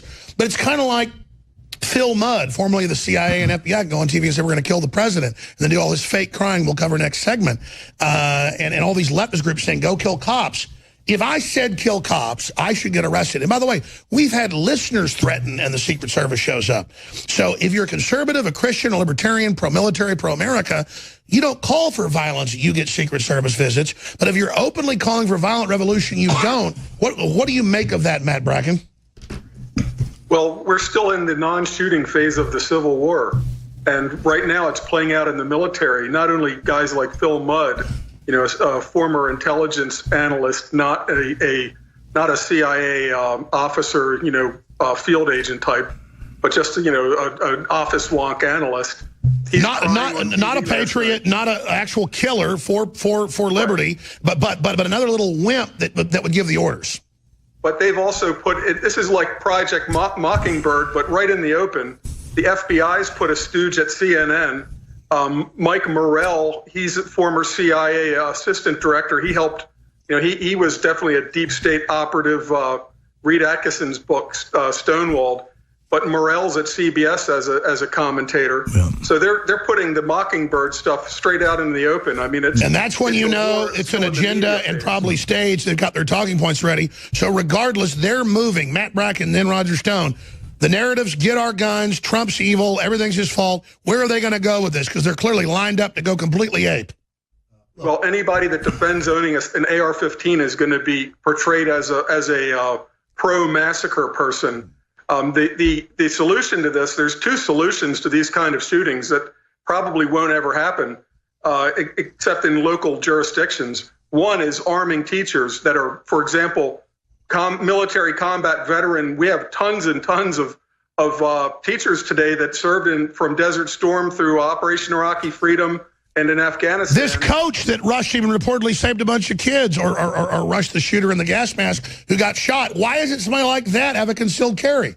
Right. He actually put the barrels, according to reports, he shot through the window of a classroom door and fired through the door.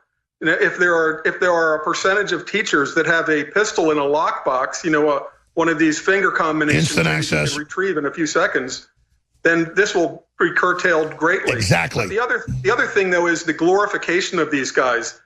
The exception today is this guy died and apparently tried to get away. Who knows if he thought he was, meeting his contact whoever that might be. He thought he was going to be part of an extraction plan, and instead it was an arrest plan. But, the exception was that he didn't shoot himself, which tells me right away this isn't the typical Columbine the typical shooter that... Are you saying this points towards handlers, that he thought he was going to get extracted? Well, it just makes it, it's just an odd twist. That's all I'm saying. It doesn't fit the regular pattern. It does not. And if you want these things to stop, the other thing is we have to stop showing these guys faces and names. He should be known after the first, say, 24 hours. It's a news story. I get it. And whether they're alive or dead. But I'll say this. He looked like a total zombie at that arraignment. Yes, but it's like experts can analyze him to study it for the lessons that are learned. But the more important thing is when the media shows his face and name over and over again, when he occupies the media spotlight for weeks, he is in the media. It's going to cause copycats. The next shooter. He should be called the Parkland Monster, and his face should be pixelated so that there's only a negative connotation to this, that there's no glory. I want to go out in a blaze of glory like, Dylan and Klebold, like Nicholas Cruz. It should be the Parkland Monster, the Columbine Monsters, and that it should be a completely negative connotation. I mean, goodness knows, Rolling Stone, they put the Tsarnaev brother on the cover. They glorify. Sure, they're always trying to do this because this is the culture they want, is to have so much mental illness and so much bad stuff. We're all treated like criminals. And when an Islamist runs over a bunch of people with a truck, they then blame, all vehicle owners. It's the same psychology. All right, Matt Bracken, enemiesforeignanddomestic.com. Thank you so much for joining us. Thanks. All right, we're going to break here, Roger. 40 seconds. What do you think politically is coming out of this? Well, first of all, they're going to, you can already see the meme, blaming guns, blaming gun owners, blaming the Second Amendment, blaming mental illness. The Israelis have a much better take on this, Alex. This guy was planning this 7 months in advance. Profile. Exactly. The real story. When you say, I'm going to be a mass shooter and kill people, you get your ass locked up and maybe a little electroshock. So where was the FBI? That's really what I think we have to focus on. The more evidence, we need a house cleaning. And sure, I'm not a violent guy, and I'm against, when I be sarcastic, electroshock. The point is, you say, I'm going to go out and start killing people. Well, people come over to your house and they break your ribs. I mean, Well, they certainly come and interrogate you, and they put you under surveillance instead of... I'm sick of people running their mouths about violence all the time. It just makes me sick. We'll be right back. Stay with us. Well, we've got Don Lemon out there saying that mass shootings are way up and that your chances of being killed by guns are up. Actually, gun crime's down close to 60% since 1993. And the FBI's own statistics say, well, who believes the FBI? Those are actual death statistics, crime statistics. The FBI pioneered kind of the whole library card system and statistics. The point is that mass shootings are not up, just like great white shark attacks are not up, but they hype them. In the World Almanac every year, it's cancer, heart attacks, and then number 10, 12, 15, 20, depends on the year, is firearms. And most of that, 90+%, is suicide. But Phil Mudd, the former deputy director of counterterrorism at the CIA, another pencil pusher, not an actual guy that took action, he says the government's going to kill the president. And he says that he's a proud, holer, and these stunts. Well, his latest stunt is on CNN last night with Wolf Blitzer. It is the worst acting I've ever seen. He talks about how he's battled ISIS when Obama and others that he helped defended ISIS and launched their Arab Spring. Then he can't shed any tears, so he turns his head to the side and does this fake crying. I've got 4 children, and I've seen a few of them over the years. They're sweet. Girls especially try fake crying. This is really bad acting. So he's using the dead young people to blame all gun owners, project that onto all gun owners during these rants against the Second Amendment, Roger. And then I thought I would just cut then some of his other statements. So here's Phil Mudd. You're hearing these accounts. What's going through your mind as someone who used to work at the FBI? You think it's antiseptic. It's not. I talked to a terrorist who almost died because he wanted to blow up a weapon, a car bomb. And he was sent to blow up that car bomb by ISIS and Al-Qaeda. and they didn't tell him he was going to go blow up the car bomb. When he detonated, the car caught fire. It didn't blow up, and I talked to him after he lost a lot of his skins, his hands, his feet. I have 10 nieces and nephews. We're talking about bump stocks. We're talking about legislation. A child of God is dead. Cannot we acknowledge in this country that we cannot accept this? I can't do it, Wolf. I'm sorry. We can't do it. Yeah. Oops. Oh my God. We're going to get back to you, but you're obviously, this is so emotional. And the Oscar goes government to official. Government's going to kill this guy. Well, close your ears, Wolf, because I'm going to give you a reaction, and it's personal. I'm a proud shitholer. Phil Mudd, if I was going to cast somebody as like a lunatic in an asylum, if I was a director, I mean, Phil Mudd, that's who, as you know, the aide-de-camp Mueller's main groom of the stool is this guy. Yeah, no, the first thing he needs to do is immediately contact Glenn Beck and get lessons on how to do the fake crying thing, because that was pathetic. Pathetic. Let's play the clip again.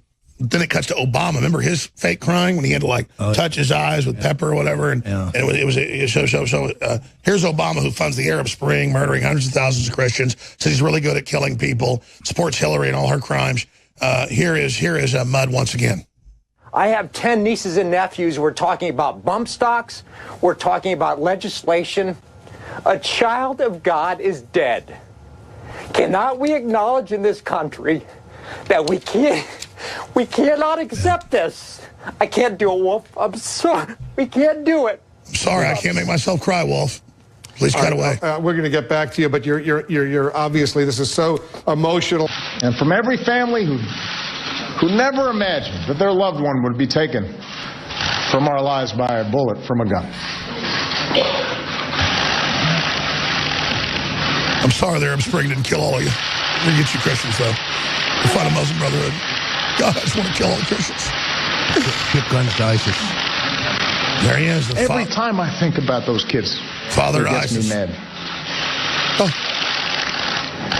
And by the way, it happens on the streets of Chicago every day. Oh, yes. You got shit the narcotics in and protect it. It's so sad So, all of us need to demand a Congress brave enough to stand up to the gun lobby's lies. You can see the word as he took like peppermint. At first he touches his eyes. All of us need he's a good CIA guy. He's Middle East. He touches his eyes with peppermint or something, and then he cries. I mean, that is an old vaudeville trick. We need the wide majority of responsible gun owners who grieve with us every time this happens. Oh, that's enough to turn their guns in. I get it. What do you make of that whole fiasco you just saw? Well, first of all, I would urge CNN to get Phil Mudd on as much as possible. At this point, he's kind of like Adam Schiff. We need him out there as a punchline. People see him and our movement grows. The opposition grows. But Mudd looks like a lunatic. No, it's so ridiculously phony. How could anybody buy into that performance? And the real takeaway here, again, Mr. Mudd, is your beloved FBI. Why were they asleep at the switch? They had advanced findings about this shooter, and they did nothing. That's the news story today. It's just so fake. But expanding on that, he's the one calling for violence against the president, and the government's going to kill him. He needs the visit, just like this shooter in Florida and the FBI stood down. They need to go visit Mudd. Is he going to mass shoot? He's definitely cracking up. Well, I mean, would you trust him with your children? I wouldn't trust him anywhere near my children. Look, I have a son who's a Broward County deputy sheriff. I have a daughter who's a nurse in the Broward County hospital system. My son was on the scene yesterday. He can't talk about it. Well, I've had dinner with both of them. They're awesome people. He can't talk about it other than to say, Dad, it was just horrific. It happened. And he has two small daughters of his own. My daughter at the hospital who attended some of those injured, she can't talk about it either other than to say that she's distraught and it's just beyond her belief. But let's not get anything confused here. This guy was planning this in advance. This cannot be based on the Second Amendment. It cannot be based on mental illness yet that we know. He was rational enough to make a plan. He was rational enough to have a plan to escape. The Israelis have the best take on this. These killers, generally speaking, have no tendency towards suicide, depression, alcoholism, drug abuse. This is a rational domestic terrorist. It's confirmed, though, that if he is the only guy there, that they knew this was coming. So why is nothing done when you fit the profile and you say, I'm Nicholas Cruz, and I want to be like the Whitman shooter at the tower. I'm going to be a mass shooter. Why don't you then get in trouble? Well, exactly. Why does no one show up at your apartment or your home for, at a minimum, an interrogation? Why are you not put under surveillance? We seem to have the time and the resources to surveil the president of the United States in his campaign, but we don't have the resources to surveil somebody who has threatened a mass killing at a school. What's going on at the FBI? What is wrong with what was once the greatest law enforcement agency probably in the world? It's really sad. And notice it's the media making stuff up, mainstream media, that introduces lies. Trump's like, oh my gosh, everybody in the schools warning, the FBI was called. Why did this happen again? You know, all these problems. And then the media goes, fake media, Salon, you name it, that, oh, Trump's blaming the victims. That introduces that narrative. They're the ones that introduce the narrative by claiming that Trump actually said that. It's just... Well, you can go on Twitter today. There are bots putting out the idea that there's a photo of the shooter wearing a Make America Great hat. No, there isn't. That's a lie. But paid bots, probably paid for by David Brock and the people at Media Matters for America. And see, we don't even do stuff like that. We don't do those dirty tricks. We get accused of it, but we don't really do it. I mean, it's really an absurdity. If the guy was at a white supremacist camp, trust me, 9 out of the 10 other people there were federal informants and on the payroll of the... Well, we know that. We know that. So it's perfect timing. That's all I'm saying is I see false flag written all over this. And the witnesses, I don't know if you've seen the videos. We've had the student on, other students, very credible. They said multiple shooters. They said they were with him while the shots were going off. We'll be right back. Stay with us. By the way, Roger's going to be co-hosting the War Room coming up after the 4th hour with Anthony Cumia, always riveting, out of New York City. We'll have his take on everything. A lot of people say, hey, one guest says one thing, another guest says another thing. This isn't congruent like CNN or Fox News. We're not a cult. We're trying to figure out what's going on. We're breaking down what's happening. Mnuchin, the Treasury Secretary, has come out and called for the White House to go along with Congress to look at gun violence issues and gun control. So that can show you the type of people trying to get political points with mainstream media, which is completely pointless. Again, we've had this year and last year a bunch of truck attacks all over Europe and the U.S., killing hundreds of people. Do we have whole things about banning Opel cars or Ford trucks or Mercedes vans? No, we don't. It's an issue with people. Plus, mass shootings are flat. Overall shootings are down since 1992, almost 60%. These are facts. Unless you're in a Democrat-controlled area like Chicago or whatever, crime has actually been way down overall. It's gone up a little bit the last few years, but not from its overall drop. You know, Alex, I think one of the problems here is that the president really, this is mild criticism, he didn't choose a wartime cabinet. He had an expectation level, not unreasonable, like every president before him, that the country would unify after a president election, that he would have some Democrats into his cabinet. He invited Al Gore to come visit him as president-elect. He invited the Reverend Al Sharpton to visit him. He put out the olive branch. He did not expect the whole Russian charade, the attempt to get a recount, the attempt to topple him in the Electoral College, this ongoing fraudulent investigation by Robert Mueller, the Trump is crazy campaign, the 25th Amendment campaign. He actually expected the country would come together. Steve Mnuchin is a liberal Democrat. Steve Mnuchin was the finance chairman of Donald Trump's campaign. He raised virtually nothing, almost nothing. The president has a soft spot for him personally, but he is not the strong man of this cabinet. Reminds me of something Richard Nixon once said regarding Elliot Richardson. He said, you know, when the chips are down, these Ivy League types will not stick with you. That's exactly right. And we have some weak sisters in this cabinet. That's it. I mean, if you look at people like Mudd and folks at the CIA, now FBI, compared to the people who actually do the work, people who do the work are smarter, stronger, everything. they put little, I don't want to say effeminate because it makes women look bad. They're these little mutated, grimy men that just weasel around and BS and backstab, and they're all looking for power. I mean, they're the ones running the country in the ground. They're the problem. Phil Mudd is America's enemy. Agreed. And we have to keep saying this, unfortunately, because they mischaracterize our position. We are not denigrating the rank and file men and women in these law enforcement agencies. They are as disgusted as But Phil Mudd is a political sycophant of the globalists. This guy's a political appointee. He's not a veteran lawman. The rank and file agents in both the FBI and the Central Intelligence Agency and all these federal agencies. They're all listeners. They're patriotic. Let's say it. Let's say it. They're the reason Trump got elected, helping the American people. That's why it's a paradox. Like the worst thing is the government. The best thing is the government. So they hate the politicization of where they work. They realize that it erodes the mission of the departments. We are not attacking individual FBI agents. They are good men and women. They are as disgusted as we are by the corruption at the very top. And that's what I'm saying. The media makes it like, oh, they hate the FBI because they're saying the FBI didn't do anything. They were ordered to not do anything. Exactly. Just like San Bernardino, it was the FBI agents and federal marshals were under criminal civil rights violation 2 years before because the husband and the wife were going to Pakistan and Saudi Arabia for terror training. They were investigating the mosque, and Obama put them on criminal investigation to kill. They were ready to go to jail. Yep. They were pulled off the investigation and criminally investigated. So, again, it was good FBI and federal marshals, but they were ordered to stand down. Look, this all comes back to something I said on yesterday's show. The president absolutely must get control of his Justice Department.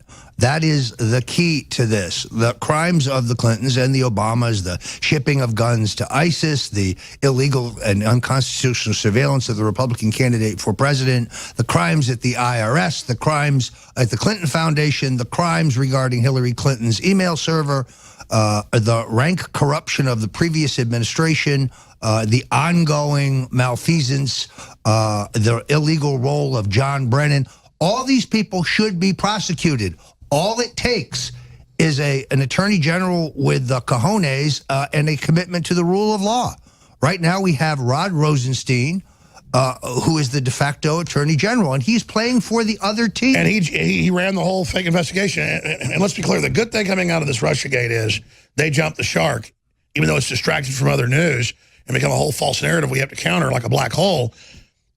That is really what's happened here is it's proven the deep state, it's proven the criminal elements, it's proven their fraud, and it's drawn them out into crimes publicly that if we actually press the matter, will be their Waterloo. And that's why they're so scared. Well, let's put it this way. They put all their chips on red, and they lose. Why do Schiff and Swalwell keep saying, oh, no, there was additional evidence on which the request for warrants was based? Okay, boys, what is it? What is it? You have nothing. It's the fake dossier. Well, just like you've been accused of solid evidence of Russian agent, they just say in Congress, I am. BS. Yeah. No. I mean, I know there's zero because there is zero. Yeah, no, it's, they have. And since when do they for years say somebody something? Where's our indictments? Where's the subpoenas? Give it to me. Put me in front of Congress. Like you said, no, it's all secret. They made you testify in secret because I will destroy them. Right, they malign you in public. You know, it's interesting because we watched Mark Warner yesterday in a stellar performance, the senator from Virginia.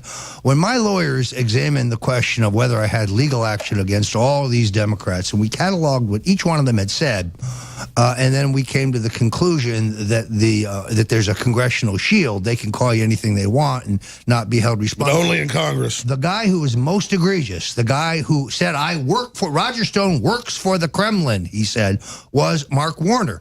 If he were not hiding behind his congressional immunity, I would sue him in a heartbeat. I've never been to Russia. I've never had any Russian clients. I've never had any Ukrainian clients who are affiliated with Russia. It's a lie. But isn't that their victory? That we should be working with Russia with all their resources, triple more what we have. Russia's now Christian, conservative. Regardless, they make us all denounce Russia, and then they're the ones in bed with some of the Russians, and then they control everything like they dictate reality. That's why I'm going to Russia in May. I'm setting it up. I'm going because I'm going to go find out who my bosses are. You got to get one of those giant bearskin hats. Well, yeah, I mean, I'm going to go over there and preach Americanism and free market. I'm so evil. Well, look, the point of this is pretty clear. What they're really upset about is that they didn't get the war in Syria that Hillary promised them. She promised the deep state a proxy war. Let me ask you about Netanyahu, because nobody's perfect, but the Soros documents, he wants to overthrow Israel. All these weird leftist Jews are funding the overthrow of Israel. That's in the documents, even the Jerusalem Post. And it's like, and now Netanyahu, they want to put him in jail over paying for a chef for meetings with foreign leaders. I thought a president got his food paid for. I mean, that's the kind of corruption we're talking about. It's the same way they want to go after Trump for nothing. Netanyahu, to me, is the beta test of how they're going to try to bring down Trump. Well, what's interesting here, of course, is that they keep claiming that that the Russians interfered in our election. Obama interfered in the Israeli election, and the American taxpayers paid hundreds of millions of dollars for that interference. They really thought they had the defeat of Netanyahu's party in the bag. And it didn't happen. He won in a stunning upset. This is plan B for them. Oh, we couldn't beat him. So it's about a bunch of Hollywood leftists wanting to run Israel. Sound familiar? We couldn't beat him in the election, so now we're going to take him out on some trumped-up corruption charge. Does this sound vaguely familiar, this game plan? That's what I'm saying. It's the exact same game plan. Exactly. And then I read the stuff. It's like they had 10 state dinners, and the government paid for the president of this country to eat dinner at their house. So I mean, they don't pay for presidents' dinners at their house with world leaders? Yeah, no. Look, so Netanyahu literally, I saw one of the dinner menus was Mexican food. He had enchiladas. Yeah. The only good thing I hear is the guy who's supposed to step into his place is every bit a strong critic of the Iranian arms deal and very pro-Trump as well. So they lose in the end. So it's like no matter what they do, they lose. Right now. Let them try to win an election there. They outspent them and they outmaneuvered. But why does Soros, I know he sold Jews out and, was a Nazi collaborator. Why is he in the WikiLeaks wanting to overthrow Israel? What's the point? Well, so the Arabs all kill each other over it? First of all, he's a self-hating Jew. That's abundantly clear. And it's not just Israel. He's trying to overthrow the government of Hungary, the government of Romania. He wants to run it all. He really does. All right, we're going to go to break, come back. By the way, toothpaste, high-quality, fluoride-free, and powered, fortified with colloidal silver and iodine, super blue, 50% off throughout the weekend, and then that sale is over, and a bunch of other 50% off deals are about to end at InfoWarsStore.com, InfoWarsLife.com, takes right to the supplements, or 888-253-3139. But whatever you do, spread the articles and the videos from InfoWars.com and NewsWars.com. They're trying to kill our signal, but they can't stop you. It is Alex Jones, that announcer, says a little too obsessed. I've called him and said, you're a great announcer, Peter Reif, but just don't say it like you're announcing the name of Jesus Christ. More like, it's Alex Jones, your host. It's Roger Stone. Some of these new liners I've not approved, but they're on. I don't mean to go off into a side issue. It's like, Alex Jones, oh. But seriously, strange. Responders throw body bag in back of truck amid Florida shooting. There's video of that. Very bizarre. You've got people reporting multiple shooters saying they're with the supposed shooter while guns are going off. That's on Infowars.com. We're going to find out about all of that. But what else is on your radar screen, and what are you going to be covering in about an hour when you co-host the War Room? Well, one thing I want to say about the shooting in Florida, one of the odd things about Las Vegas was that we still don't have any answers. The sheriff's office, the FBI, the coroner, none of them have been forthcoming. The Broward County Sheriff, Scott Israel, is a man of enormous integrity. He's non-political. He's a by-the-book lawman. Even though he is elected as a Democrat, he is not a very political animal. Crime in every category is down in the county I live in, which is a major urban county. This is not a guy who will go along with a cover-up. It's just not his nature. And the investigation is his. The FBI is supposedly there to help. So unlike Las Vegas, I look forward to learning what really happened here, and I have a lot of confidence in local law enforcement where I live. Closest to Mar-a-Lago. This is in the western part of Broward County, which is the large urban county just north of Palm Beach. A 25-minute drive, perhaps, to Mar-a-Lago. Could there have been some effort to embarrass the president because he was headed there this weekend? Certainly a possibility. When I tried to ask questions about this, they're still identifying bodies. I don't think we're far enough along in the investigation, but I don't expect the kind of stonewalling that we saw in Las Vegas. And by the way, we don't toot our horn because it's a tragedy.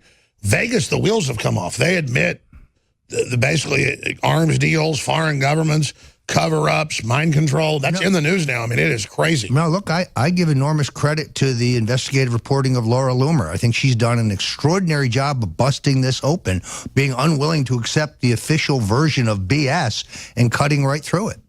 She did a great job going to Vegas, and then we had our hostage rescue team sources that told us he went to the Middle East and the day after, and telling us the stuff that all came out later. That just shows how accurate those sources are.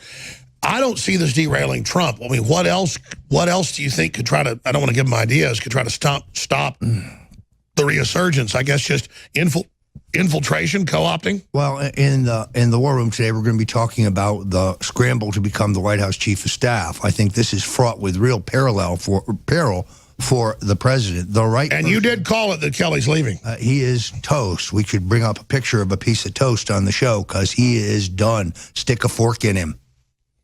How long till he's gone? March. I say he is gone by March. Hey, let me ask you this just briefly. Have you heard anything about military strikes end of March, early April against North Korea? The narrative, I believe, is exactly the opposite of what the media keeps trying to tell us. They keep saying Trump's a madman. He wants to go to war. The generals are trying to restrain him. It's the other way around, folks. It's the president who's saying, look, they only respond to tough talk. Yeah, I'm beating him up. Notice they're at the table. The last thing he wants is a war, but he's using peace through strength, the Eisenhower-Reagan approach to these guys, and guess what? It's working.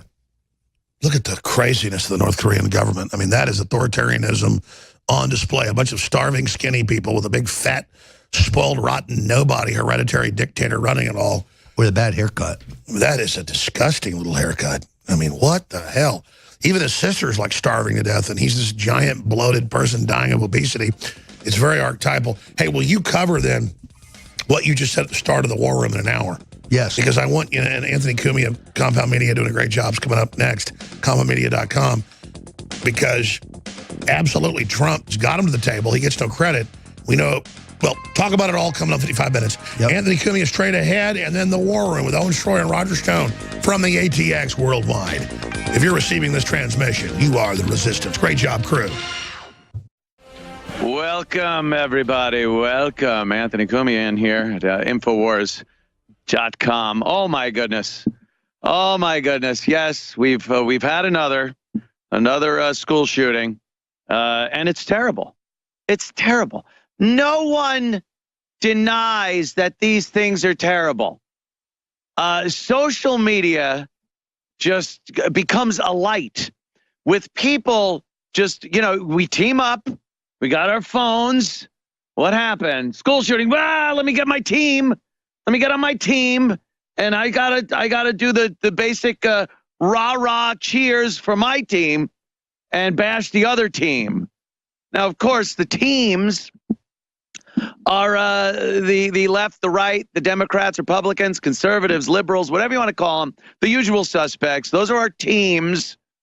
One side, when these tragedies happen, blames the other side for inaction, and actually says that there's blood on their hands, and whatever their stance is, it has directly contributed to the deaths of children. Thus, then, they must want dead children. Because in this great age of social media and instant communication with our brethren, we take things from 0 to 8 billion in 3 seconds flat. It goes from, oh my God, there was a school shooting. Well, we still have a Second Amendment. You want to kill children. And it goes from, oh my God, there was a school shooting. Maybe we should do something. Confiscating my weapons.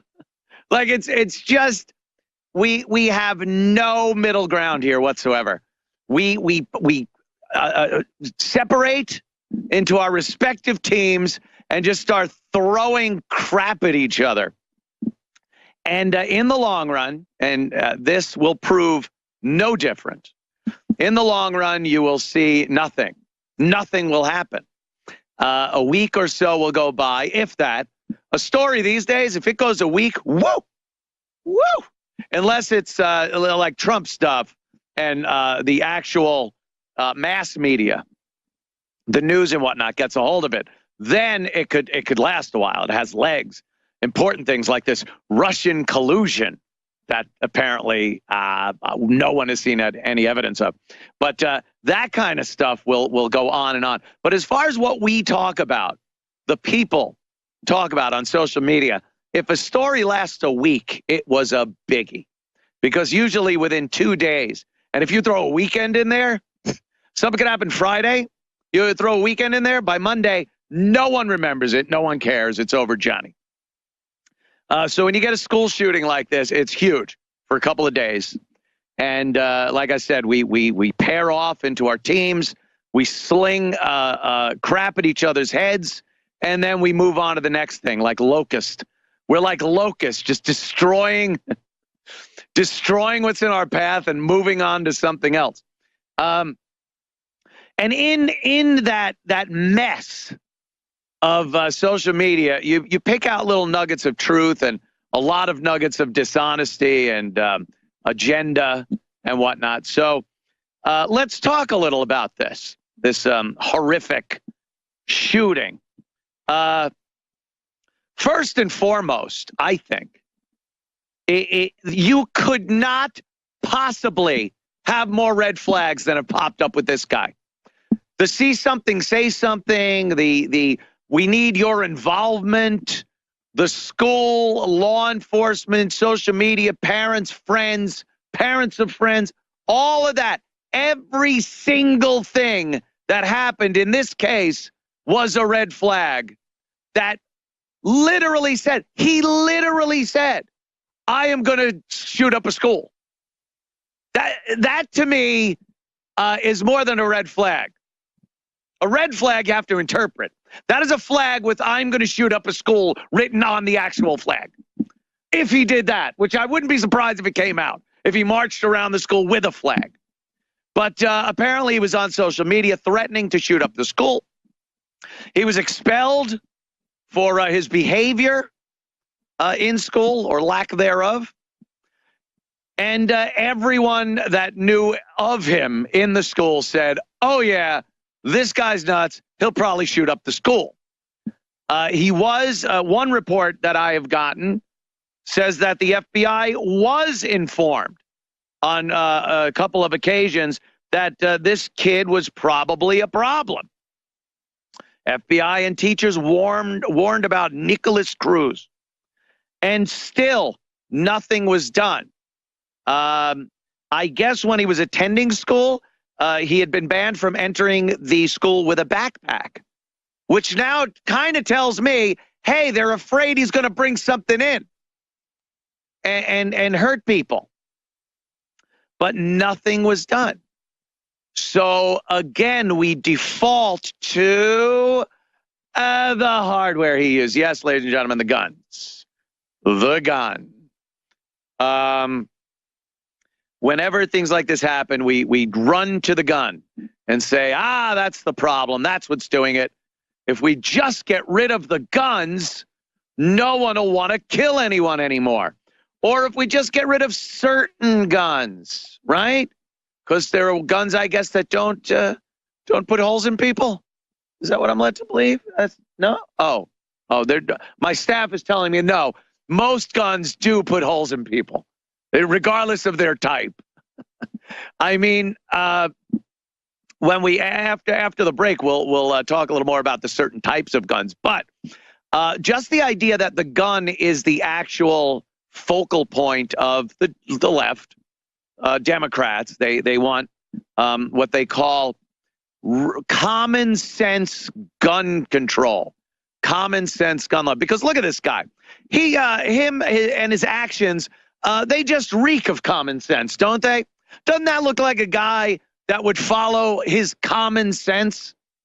again, no one seems to understand on the left, seems to understand that laws and living in a civilized society, treating people the way you want to be treated, having emotions, empathy, sympathy, other kinds of ithies, it's not in them. That is why they do these things. They don't have common sense. So they wouldn't follow common sense gun laws and regulations. This guy had one mission: to kill as many people that were in front of him in that school. Now, you could argue that the device he used was perfect for that. A semi-automatic rifle. Perfect if you want to kill a lot of people. But then again, it is a tool.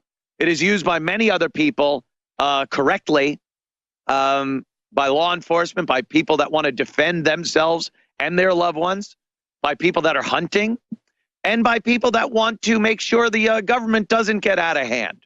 These are all people that would use this tool in the way it was designated to use. Unfortunately, a maniac with no common sense will misuse that tool and take many lives. The problem isn't the tool. The problem is figuring out why this guy snapped and why the other people snap that do such things. Because call me crazy, but I honestly believe if there were no guns, these people would find a way to kill people. They've done it in the past with the automobiles, bombs, whatever else it takes to end a life. If someone wants to do just that, they will find a way. And again, it's a very convenient way, but a hammer is a very convenient way of hammering in nails. And in the hand of a carpenter, it works wonders. In the hand of a maniac, he will crack in people's skulls with it. It doesn't mean the tool is designed poorly or should be restricted to people. Woman beats boyfriend to death with 2 frying pans. That's good. I hope she cooked him some eggs before she bludgeoned him with those tools. We'll be back. We'll be talking about this. This is a Florida massacre. Limited time sale on Cellforce by Infowars Life. 53% off discount, $69.95. Several years ago, we teamed up with Dr. Group to create DNA Force and other incredible Infowars Life formulas because they had outstanding standards. After a few years of delivering these powerful formulas, we wanted to improve on DNA Force and its Bio PQQ formula to help you get the best for less. We found a way to make it stronger and more affordable version, but didn't want to compete against Dr. Group and his amazing team. After consulting with him and his team, Group gave us the go-ahead. He only wants us to be able to provide our listeners with the greatest high quality and most affordable products possible. That's how he came up about making Cellforce, because Dr. Group is making room for more of his products. We turned DNA Force Plus into a powerful new formula that utilizes the best ingredients possible. Other formulas with these ingredients would cost up to, $300. But we wanted to bring you that quality of product for a lot less. While we would normally put this out at about $150, I believe, we're going to even lower it to $69.95. This is the last batch of Cellforce. After this, it's going to become DNA Force Plus.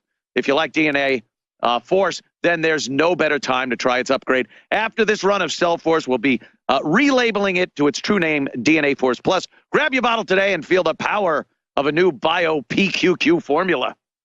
I'm telling you, that's what you got to do, peeps. Welcome back. Anthony Comia in at Infowars.com. We're talking about the Florida school shooting and, of course, the repercussions.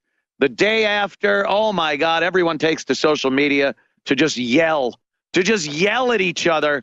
And, again, a week will go by, if that, and nothing will get done, and we will be more divided and hate each other even more.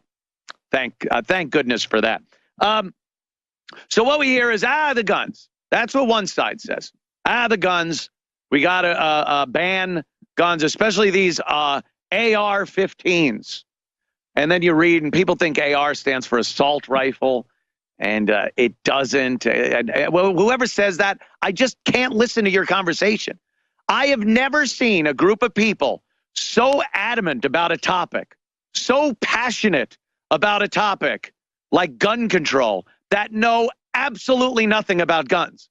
I would assume you would want to do a little research and find out what types of guns there are and how they're used legally by people, the mechanics of some of them. You don't have to be a gunsmith, but Jesus, know at least something about firearms before you go spouting off about which ones should be banned and why. And these are military-grade weapons that shouldn't be in the hands of civilians.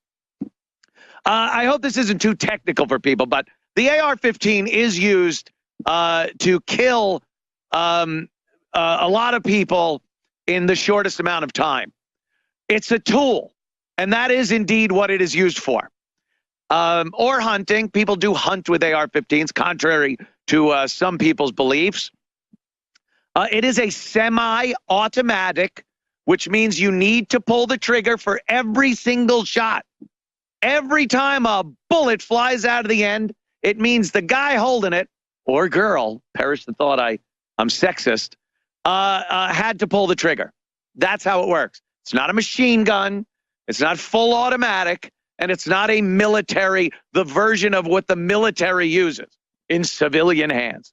It is a semi-automatic rifle. Semi-automatic rifles have been available to the general public since probably the early 1900s. If you remember those days. I do personally. No, of course I don't. But they've been around for quite a while. A lot of them, many of them that act, that perform exactly like your AR-15, look much different. They look like hunting rifles.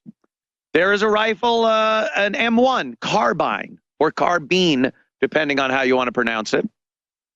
It is a prime example of a rifle that looks like a hunting rifle. It doesn't look like the black plastic military look of a rifle these days, like an AR-15. But it fires exactly the same. It fires the same round. It fires as fast as you pull the trigger. It has a detachable magazine that can be filled with ammunition and popped in. Yet these are not on this wide ban list that a lot of these liberals want. That indeed is considered an assault rifle, by the way. There are other ones that aren't, that don't have the pistol grip. See, if you have a pistol grip and a detachable mag in a lot of states, including New York, that would be considered an assault rifle. But there are ones that just have a stock, and that indeed, again, would be an assault rifle. Considered an assault rifle. I don't consider them assault rifles. I consider them semi-automatic rifles because they are exactly the same as the other ones with just a wooden stock. Your old granddad's Garand from World War II. How about that? But they do the same thing. They fire as quickly as you can pull the trigger. Now, do you ban those? And then we get to the point I was making before. Do we get to the point where we get guns that don't put holes in people? And then those are okay, but everything else, I've been told, oh, stop with the slippery slope argument. But it is.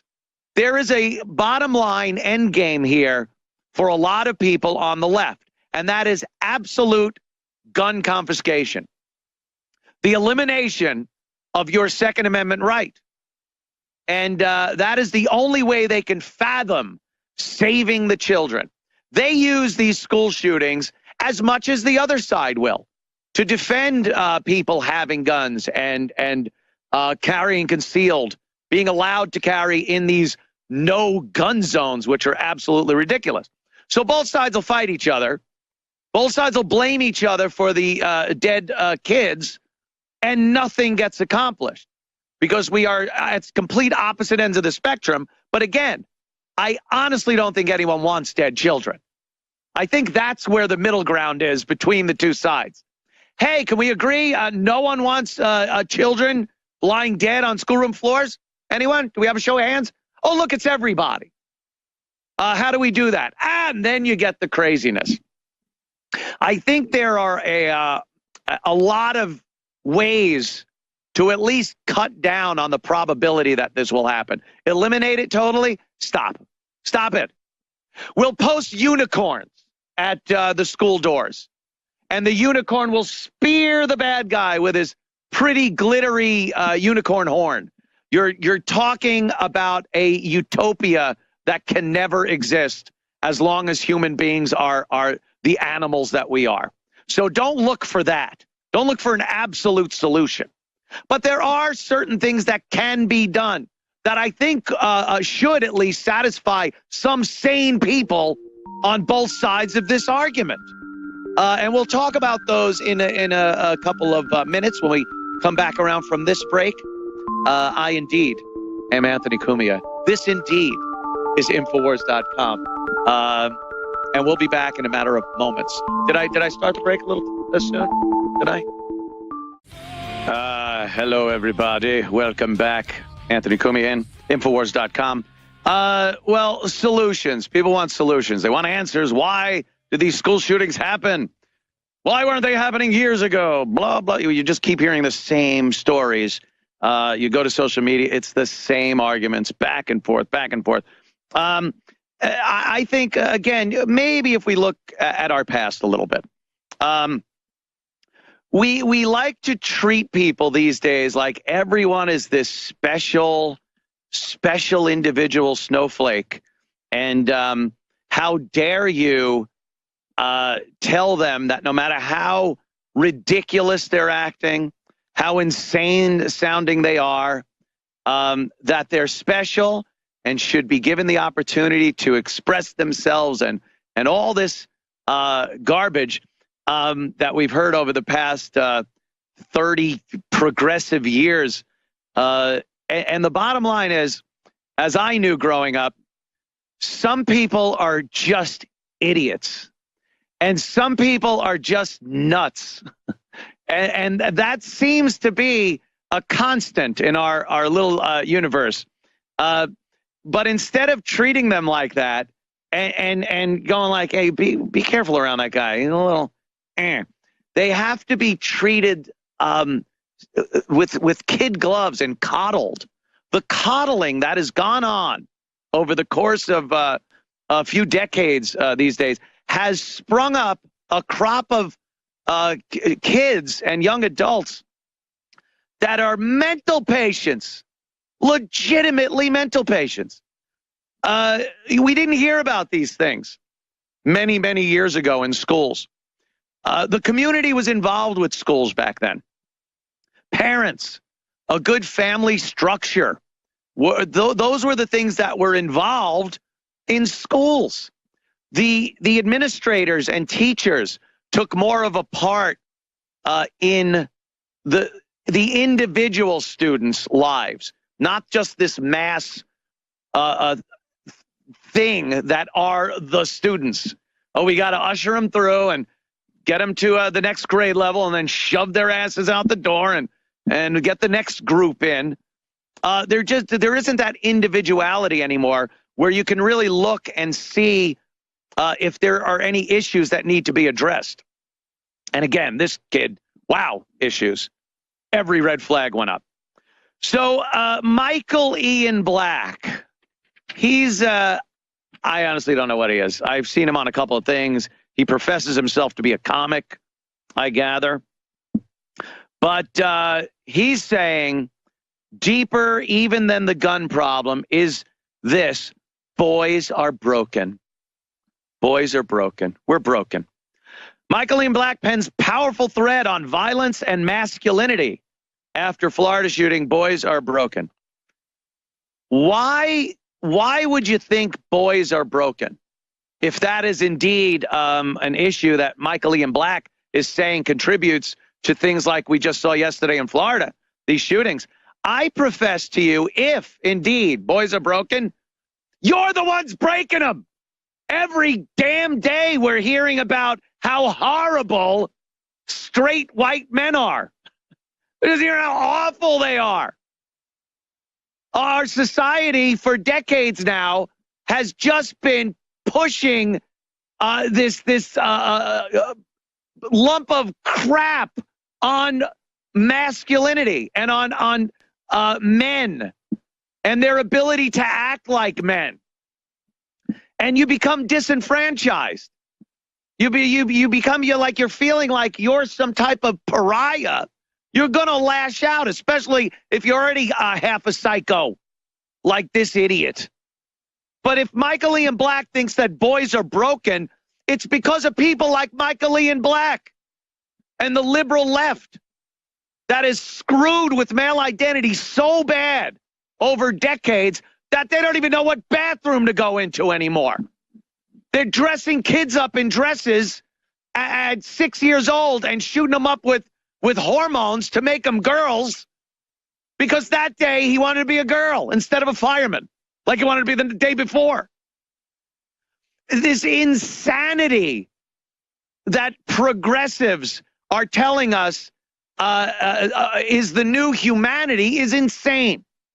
They are trying to twist millennia of evolution of the male, the human male, and trying to twist it and bend it into something they want instead of something that we've evolved into over the course of hundreds of thousands, if not a million years.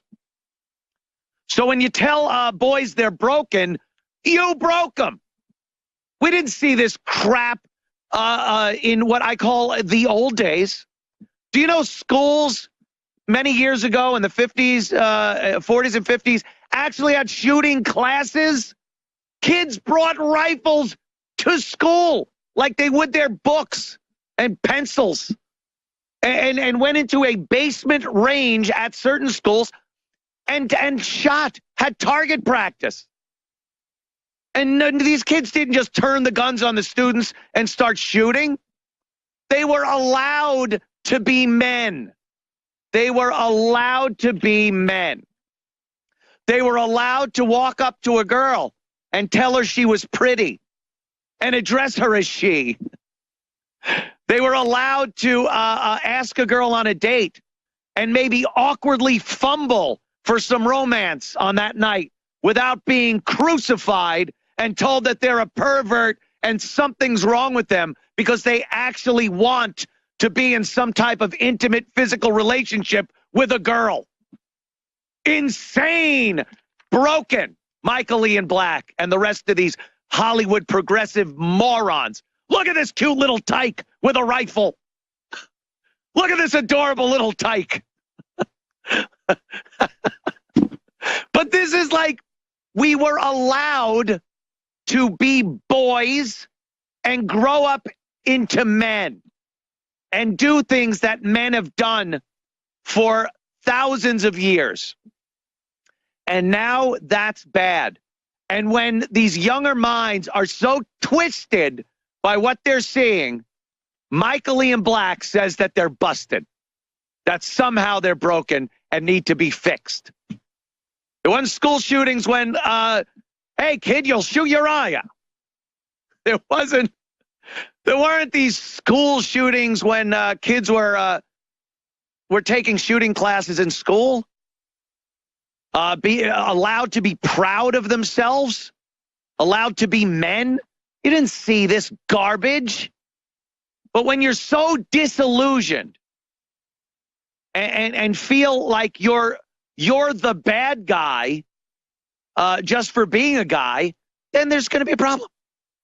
You're gonna get more nut jobs out there. So Michael Ian Black, go screw. Oh, it's the same thing over and over with the leftists and Hollywood. Oh, please. I've seen it on Facebook and Twitter.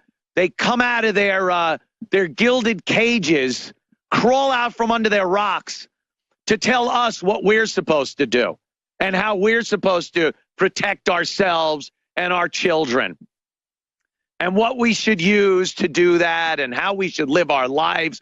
Shut up.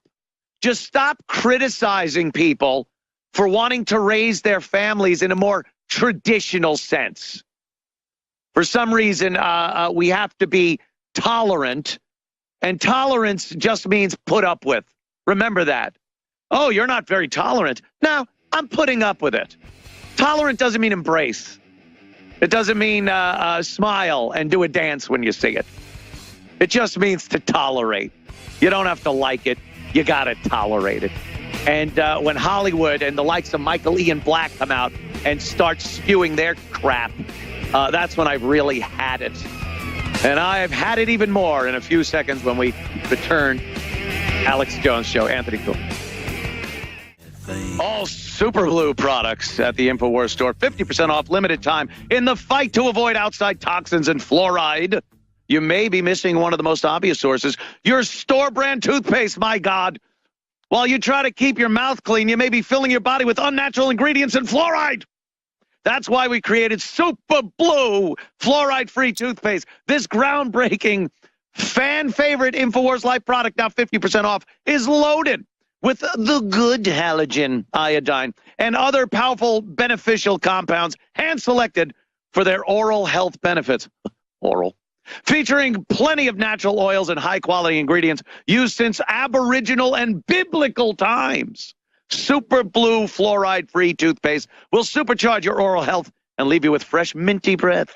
Just some of the ingredients in Super Blue fluoride-free toothpaste chosen by our dental experts and formulation scientists include peppermint oil, xylitol, iodine, nanosilver, and more.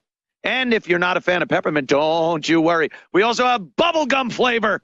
And you could also expand your fluoride-free products with Super Blue fluoride-free mouthwash for a full and natural bathroom habit. It's time to start your journey, a journey towards happier, healthier smile with our Super Blue fluoride-free products at the Infowars store. Make sure you get it fast. This incredible 50% off special. It won't last, but your fine teeth will. That's true. Welcome back. Anthony Cumia here, Infowars.com. We were talking about, of course, the Florida shooting and trying to come up with a reason. Everyone wants a reason. Everyone wants to know why did this happen? Well, Michael Ian Black says that men are broken. Boys are broken, and that's why this happened. And I submit to you, liberal ideology like that has broken boys. That's the reason why there's so many mental patients. No one even knows how to act like a man anymore. And here's a prime example of something. I'll do this quickly. Mom outraged after daughter was told she can't say no to boys at a dance. This is how dances go in school now, people. At first, Natalie Richard didn't believe her daughter when she said she wasn't allowed to say no to a boy at a school dance. The Utah mom told Fox News her daughter in grade 6 was informed by teachers she had to say yes to the boys who wanted to dance with her at the Valentine's Day dance. The mother went to the school to investigate. She found out the rule's been around for a while. The school basically said that they've had a dance set up this way for a while because they were concerned. They had a concern that it would be nicer. This would be nice.